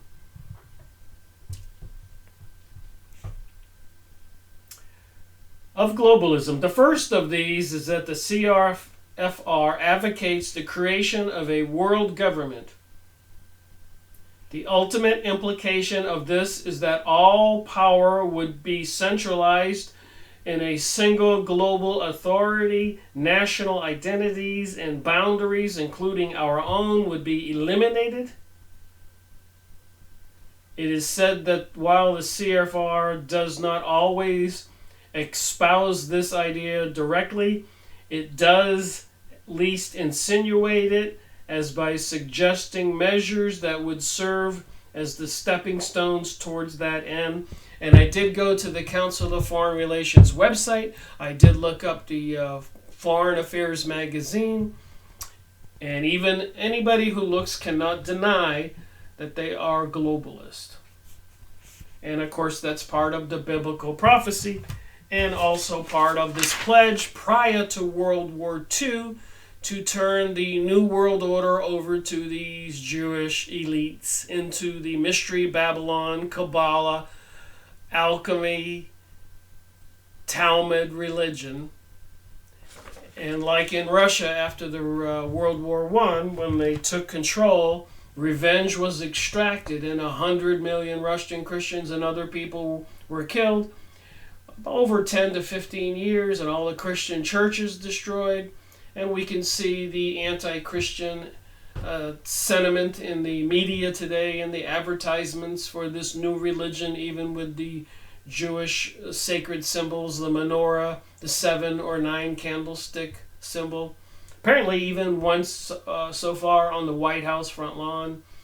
And in supermarkets where you go shopping for Christmas this year, look on the big windows or in the stores. There is a switcheroo taking place. Is it for the better or for the worse? And they've done everything they've done. World War I, World War II, 9/11, and so much more to get here. So what do you think? The charge is essentially substantiated. Anyone who cares to examine the back issues of foreign affairs will have no difficulty finding hundreds of articles that pushed, whether zealously or by soft sell, this concept of globalism. But he will be hard-pressed to locate even one essay opposing this. This, of course, deflates foreign affairs' claim of a broad hospitality to divergent ideas. So our government has been taken over. But a lot of people know that. So let's not deceive ourselves. According to Admiral Ward, the CFR has a goal: submergence of U.S. sovereignty and national interdependence into an all-powerful one world government. Remember, this book was written in 1988. He wrote that this lust to surrender the sovereignty and independence of the United States is pervasive throughout most of the membership. Did you hear the words coming out of my mouth in this video? What do you think? And he added, in the entire CFR lexicon, there is no term of revulsion carrying a meaning so deep as American first. And I know President Donald Trump is proclaiming American first. And we can see the tensions in the world between China, and even in the Foreign Affairs magazine and the Council of Foreign Relations website, They say there's no solution to this tension between China and America, so they did all this on purpose. They have to bring this to a head. They have to cause, economic calamity, destruction, and suffering in China to get the Chinese angry also, so you can have World War III. Etc. with Russia and all the other things we see in the news. So don't be fooled. When you see these things, ask yourself, who are they trying to agitate? And what can be the consequences? And even Albert Pike in 1888 said there would be 3 world wars. Even the Bible says there's going to be this big event, and it's going to involve these things that it's involving, this mystery religion, Kabbalah, Satanism, Luciferianism. And I've shown in my videos that these mystery organizations are into these religions. So connecting the dots, even with the symbols we see everywhere in our society, during the Super Bowl halftime shows, Olympic openings, Emmys, Grammys, Eurovision, like the American Idol program, the winner, Conchita Wurst, singing the song Phoenix Rising with the words "You Can't Stop Us."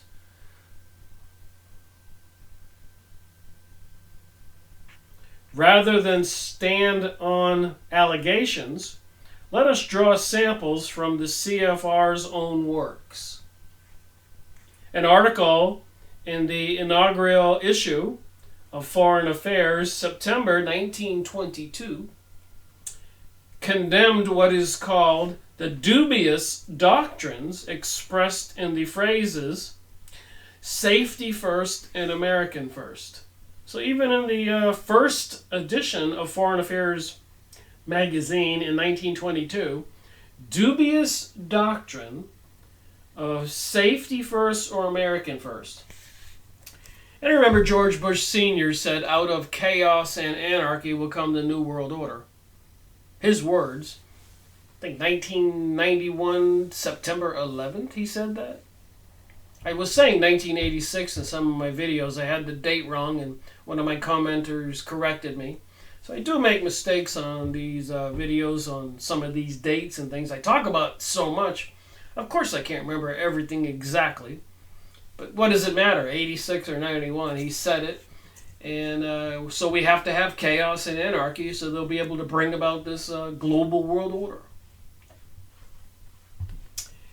An article in the second issue, December 1922, December, the second issue of Foreign Affairs, declared, suppose a person could go look these Foreign Affairs magazines up online, maybe find the back issues. I think I'll go on Abe Books and see if I can find them at an affordable price. Obviously, there is going to be no peace or prosperity for mankind so long as it remains divided into 50 or 60 independent states. That means countries. The people who control our world, the banksters, the Illuminati, who want this, and they're getting it, are saying there will be no peace in the world. And they're saying this all the time. While we're not one global world order. You're going to hear a lot of that. Equally obvious, there is going to be no steady progress in civilization or self-government among the more backwards people until some kind of international system is created which will put an end to the diplomatic struggles incident to the attempt of every nation to make itself secure. The real problem today is that of a world government. So they're creating all the problems so that the people will finally accept the solution. And believe me, when the people do accept the global world order, it's not going to be good. They will continue to have these false flags, bombings and shootings with mind control and drugs and people. And even when somebody does one because he has lost his mind, usually probably because of the TV programming and cartoons and all this other craziness that they promoted, making a lot of the young people and even older people look and think like freaks and zombies. They even make commercials about this stuff. So they do know what they're doing. They do know they can produce these lunatics. Then they go ahead and put that up on the front headlines in the media. Remove the guns, remove the guns. That's one of the components of this. They're going to bring this global world order. They're going to have AI and all these computerized systems monitoring us, having us all metadata tagged. A worldwide revolution is coming, so it seems. And these people have been controlling our government with this organization since 1922. Their first two magazines state these things. A 1944 council publication, American Public Opinion and Post-War Security Commitment, noted, the sovereignty fetish, so having a national patriotic attitude, I guess they're calling a fetish, is still so strong in the public mind that there would appear to be little chance of winning popular assent to the American membership in anything approaching a super-state organization. Much will depend on the kind of approach which is used in further popular education, propaganda, deception, social conditioning, all these things that you are seeing, being told. They're playing with your mind, my mind, everybody's mind. Speaking of that, I did want to show something in this video that was kind of bizarre, but says volumes. Let me get that document and show it. This is a little off the topic, but I think it's connected. I was watching my Tuesday night show, Lethal Weapon, where apparently they've changed out the main actor. Anyways, they use these themes in these shows that are popular, again, for social conditioning and normalizing. For example, the captain, remember in Lethal Weapon, there is the antagonist, the white guy, and his the black guy companion, partner, like in the original movie. And then there's the captain of the police force, and they have each of these adventures of solving crimes. But in this particular episode last night, the captain, it was during Christmas time and people were having their celebrations, was acting awful lonely because apparently his male companion had left Colorado and he was separated from his male companion. So they make these things quite obvious in the shows. Even on the home remodeling shows where they sell houses and remodel them, a lot of times they have the gay couples. And of course other programming like Modern Family. But anyways, these things are becoming more common, and they're thrown in our face, and a lot of people don't recognize it. But this is just one aspect of the mind control, social conditioning, changing the norm. So I was checking my email yesterday, and right there on the front page of my yahoo.com, checking my email, there was a headline. You couldn't miss it. Ask a sex therapist what to do if your partner's sex drive is lower than yours. Okay, maybe if that was something that was for men and women, I could understand. But the picture caught my eye, and I believe it was intended to catch my eye or anybody else's.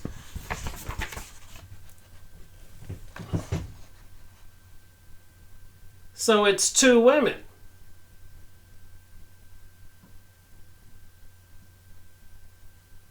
And a very provocative thing right there on your computer that I'm sure even the children using the computers would see stuff like this if it was one of the main press releases, advertisements. It's all intentional. And there was, I did click the other link here.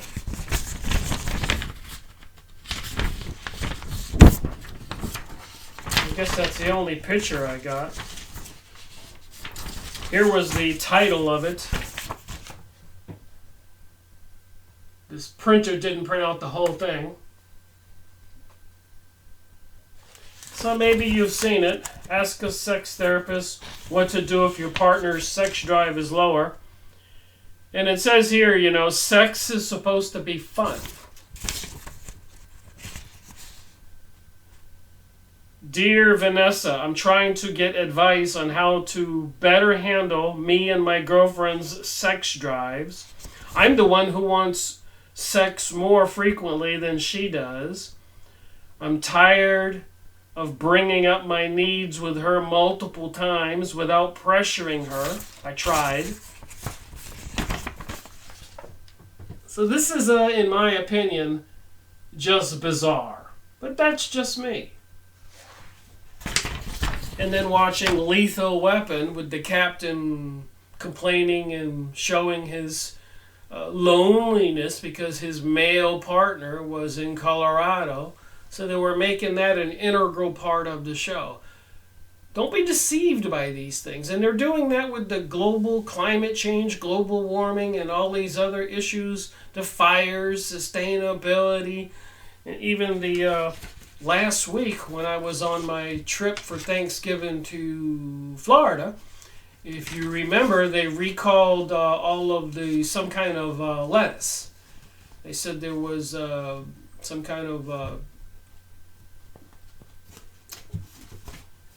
what do you call that? Botulism or something in there. And so it was a total recall. Even when I went to some restaurant to eat and I ordered a salad, they had to put spinach salad in there and arugula instead of lettuce.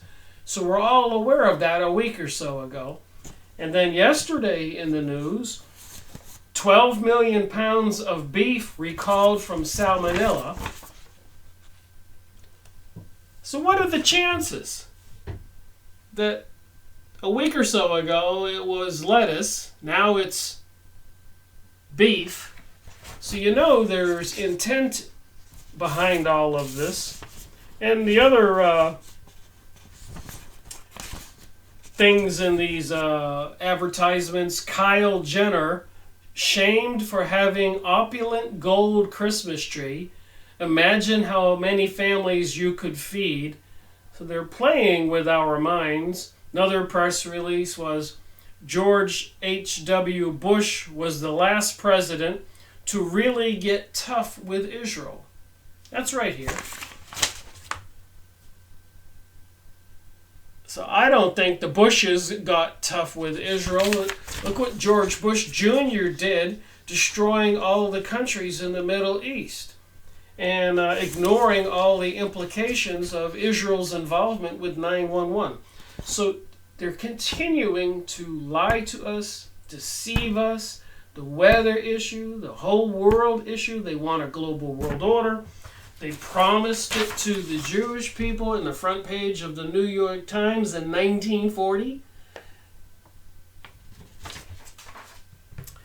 They provide us with all the politicians, as I've been showing in this book. I've only read a small portion of it.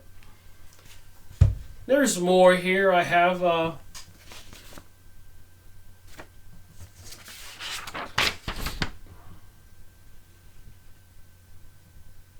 toxic harvest. I looked up this word. So apparently they really are making all of the wheat and the water and many of our foods toxic. Fritz Springmeier, I was watching his video yesterday. He says it's a soft kill. And I've gone over books like Population Bomb or The Limits to Growth and all the other materials I've been going over, videos. So it does seem that we're under attack with all these electromagnetic transmission systems, microwaves, computerized monitoring systems, threats of a stock market crash. And this causes anxiety, and it's all predicted, and I believe they're doing it on purpose. So let me read a little bit more from this book. Just wanted to throw it in that the propaganda is quite current and active. And when I saw that advertisement or that question to talk to a sex therapist, and those other things, and then the warning about the beef and all of that, it has an effect on us, and it's working. And the other issues with the shooting and the mother screaming on TV, we need to take the guns away from the people. But if you know the bigger picture, as the book here and the Council of Foreign Relation and the elite banksters and all the things they have done, all the things they're doing, and all the things they're going to do, if you can just get out your little crystal ball, just basically your brain, and look into the future and think for a moment, you know where we're going. Unless we wake up. And fear is not the answer. Violence is not the answer.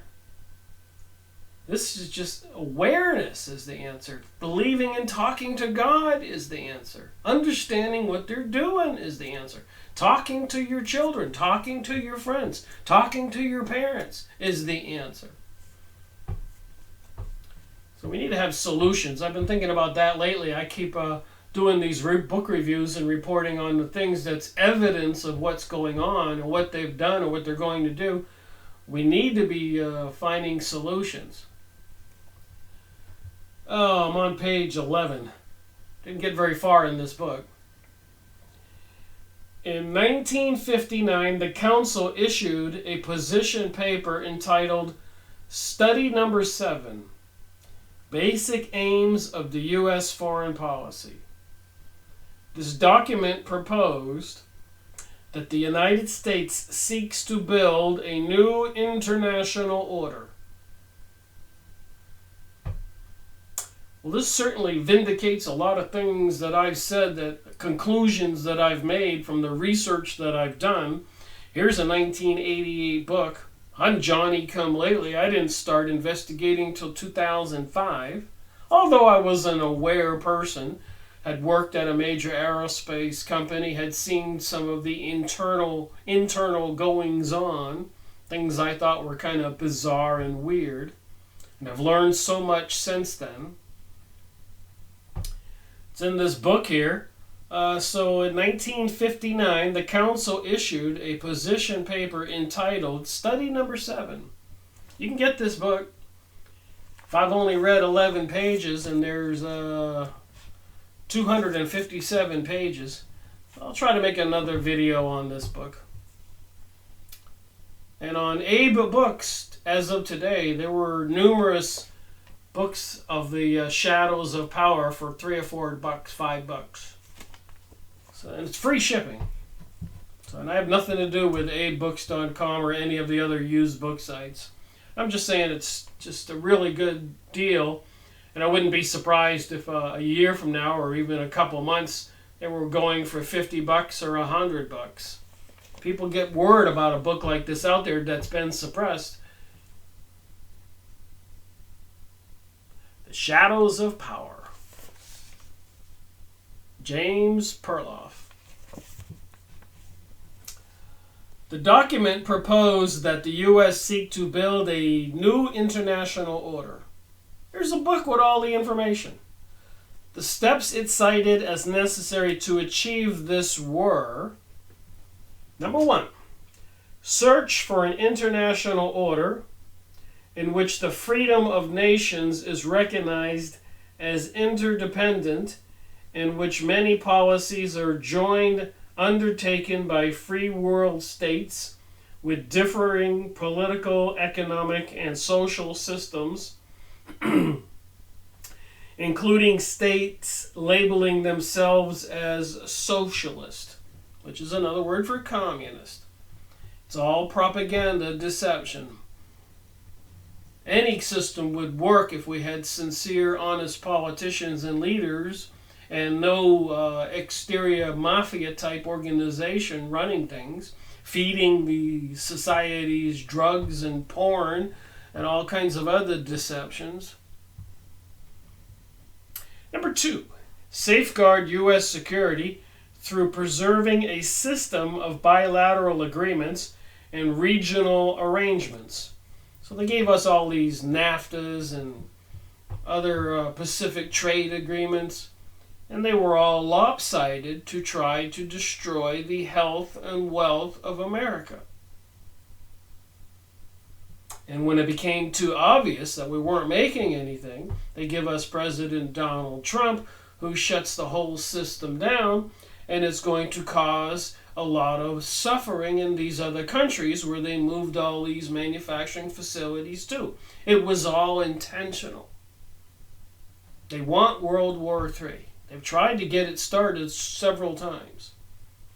So it seems, and so many people have said. Not just me. I listen. I pay attention. I research.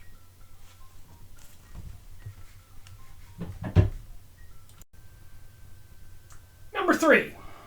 Maintain and gradually increase the authority of the United Nations, which apparently is under the control of these occult secret society elitists, in cahoots with sustainability, Agenda 21, global warming, climate change. And even one spokesman for NASA is saying that we have an emergency situation of global cooling where we're going to enter an ice age almost overnight. What are we to believe? It said the sun seems to be darkening really quick. If they have all those electromagnetic technologies and systems, can they shut out the light and freeze the planet with all the stuff they're dumping in the sky? It seems like they could. Turn the whole thing into a huge freezer. They want this global world order, and they got no qualms about killing millions and billions of people. Even the Georgia USA Guidestones say they want 500 million worldwide population. Number 4, make more effective use of the International Court of Justice, jurisdiction of which should be increased by withdrawal of reservations by member nations on matters judged to be domestic. So that's 4. It said that there's a basic aims of the U.S. foreign policy study number 7. In 1974, Foreign Affairs carried an article by Richard N. Gardner called The Hard Road to World Order. Gardner complained, turn the page here, that we are witnessing an outbreak of short-sighted nationalism that seems oblivious to the economic, political, and moral implications of interdependence. Moral implications. Look at the things they're doing that are immoral. Forcing pansexualism on all of us, anti-Christian philosophies, anti-Islamic philosophies, anti-family values. Just look at the people in the streets and the parks, the homelessness. He outlined a strategy by which the House of World Order will have to be built from the bottom up rather than from the top down. He explained that an end run around national sovereignty, eroding it piece by piece. So they intend to destroy us by eroding our power, our wealth, our country, our society, piece by piece. And that's what they're doing. Will accomplish much more than the old-fashioned frontal assault. And in the fall of 1984, Foreign Affairs, Kurt Wilhelm, former Secretary General of the United Nations and former Nazi, writes, as long as states insist that they are the supreme arbiters of their destinies, so if we people in the United States think that we are the controllers of our destinies, listen up. That as sovereign entities, their decisions are subject to no higher authority. International organizations will never be able to guarantee the maintenance of peace. So they're threatening we will never see peace unless we accept this global world order. You get it? You got it? Review of the CFR's publication history unearths countless statements similar to the foregoing. Naturally, everyone would like to see world harmony and peace. All this stuff, World War I, World War II, revolutions, assassinations, 9/11, all the destruction of all those countries, all those people. These people did it to obtain their global world order, as they said in the newspaper prior to World War II. That's how they got the banksters to finance these countries in the war. Had to have a promise. And of course the Zionists were not fooled from World War I, where the Britons reneged on the Balfour Agreement, so they wanted it published like a legal document for World War II. So we know who controls our world.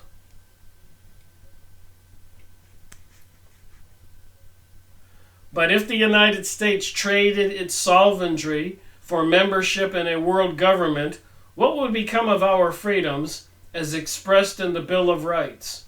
Well, they're pretty much ignoring our Bill of Rights right now. They're bringing us all this intentional destruction by fires or weather, and health and technological weapons and toxins and poisons in our food.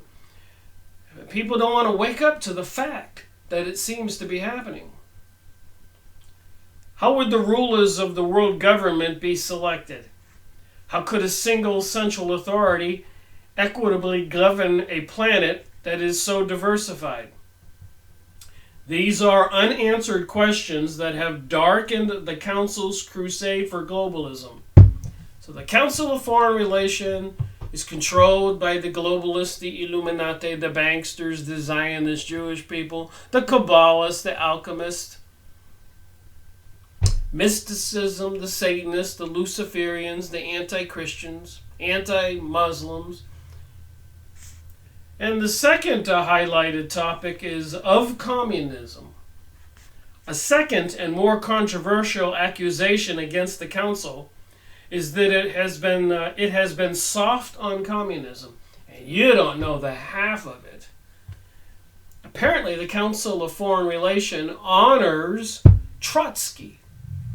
Said he was a man with a vision of before his time. I have the documentation here. So I went and looked it up. I said, oh my God, do I know anything at all? I'm not kidding you.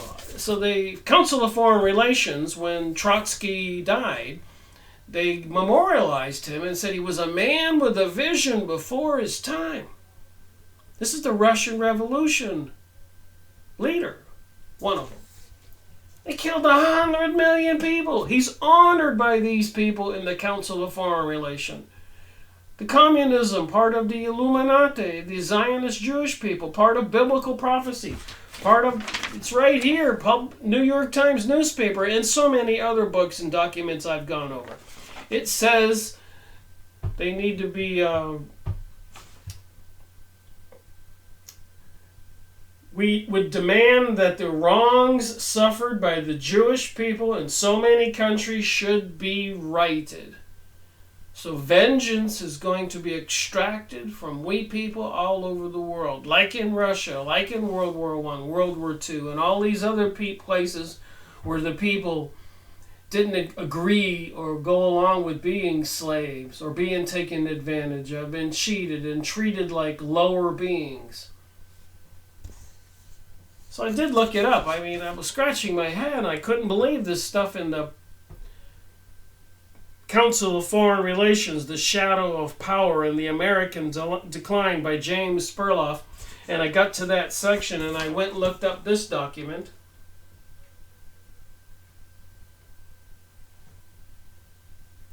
So the Jews claim that 6 million Jews were killed in Germany, intentionally thrown into fires called the Holocaust, which I don't believe is the case. And over in Europe, I guess they would imprison you for that. Even though before World War II, there weren't 6 million Jews in Germany. And after World War II, a lot of those Jews were sent to different countries. And there were still, the math doesn't add up. They were taken to work farms and prisons and all that.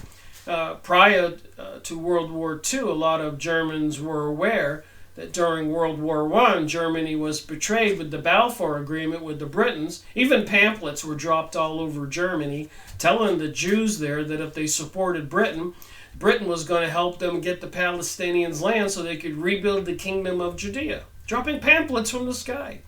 So there was a huge betrayal in World War I by the Jews who were thriving and surviving, living in utopia in Germany. So of course during World War II, and knowing the people who controlled the world, the banksters, and then after World War I, of course, the Germans were acutely aware, it's right next door to them, of the Russian Bolshevik Jewish invasion into Russia, killing 100 million people over 10 or 15 years. Those people knew what was happening. Here's one document I found that was pretty simple. Here's the link on the bottom. It says here, lethal politics, Soviet genocide and mass murder since 1917, after World War I. This video is pretty long, so I'm going to try to make this brief. Contents. Preface acknowledgements. Chapter 1. 61,911 victims. Utopianism empowered from 1917 to 1987. So 87 to 1917. Do the math. What's that? 60, 70 years? They killed 61 million people. Remember when the Iron Wall came down? So there's been mass slaughter, something called democide. And I looked up that word. I wasn't quite sure what it meant. It's genocide. Remember, they killed the Christians and destroyed the Christian churches, and other good people were Russians, not the Jewish peoples. Didn't destroy the Jewish temples. Genocide, as it says here, is genocide, killing the unwanted people, plus government killing political opponents. That's what genocide means. The political opponents plus genocide. So this document's quite extensive in the facts. Please go look it up.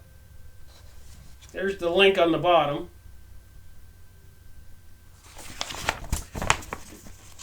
Key words, I think, are USSR, genocide, and mass murder.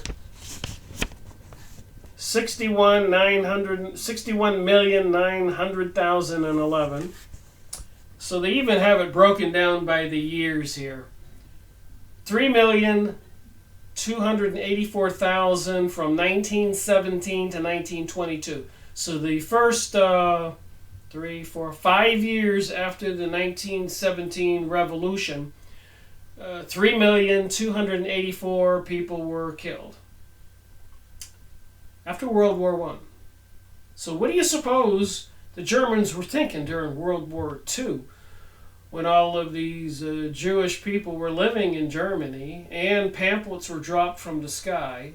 They knew about World War I, the betrayal. And of course, Britain backed out on the Balfour Agreement during World War I, so they had to have World War II to continue to topple Turkey and the Ottoman Empire and gain control of Palestine. They controlled our politicians. They controlled everything else. We had congressional hearings in the 1920s to the 1930s. Big issue. A lot of people don't know these things. All right, from 23 to 28, that's 4 years, 5 years. 2,200,000 victims. From 28 to 35, 11,440,000 victims in Russia. Collectivism period. So over almost 15 years, they killed 66 plus million people in Russia. Christians and other good people, as revenge for the previous 100 years of restricting and policing the Jewish people because of problems they had. Even the world for 2,000 years persecuted, prosecuted, exiled. Even in some cases they were massacred Jewish people.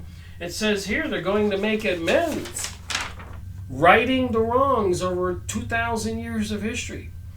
So what do you think with this global world order when we see what they did to the Russians and in many other cases, other countries?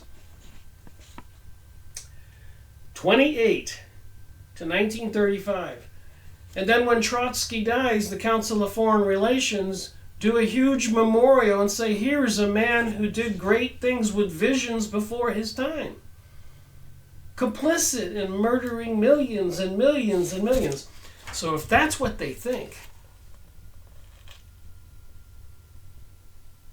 and they have the Georgia USA Guidestone saying they want 500 million people worldwide, I suppose 6 billion people have to die.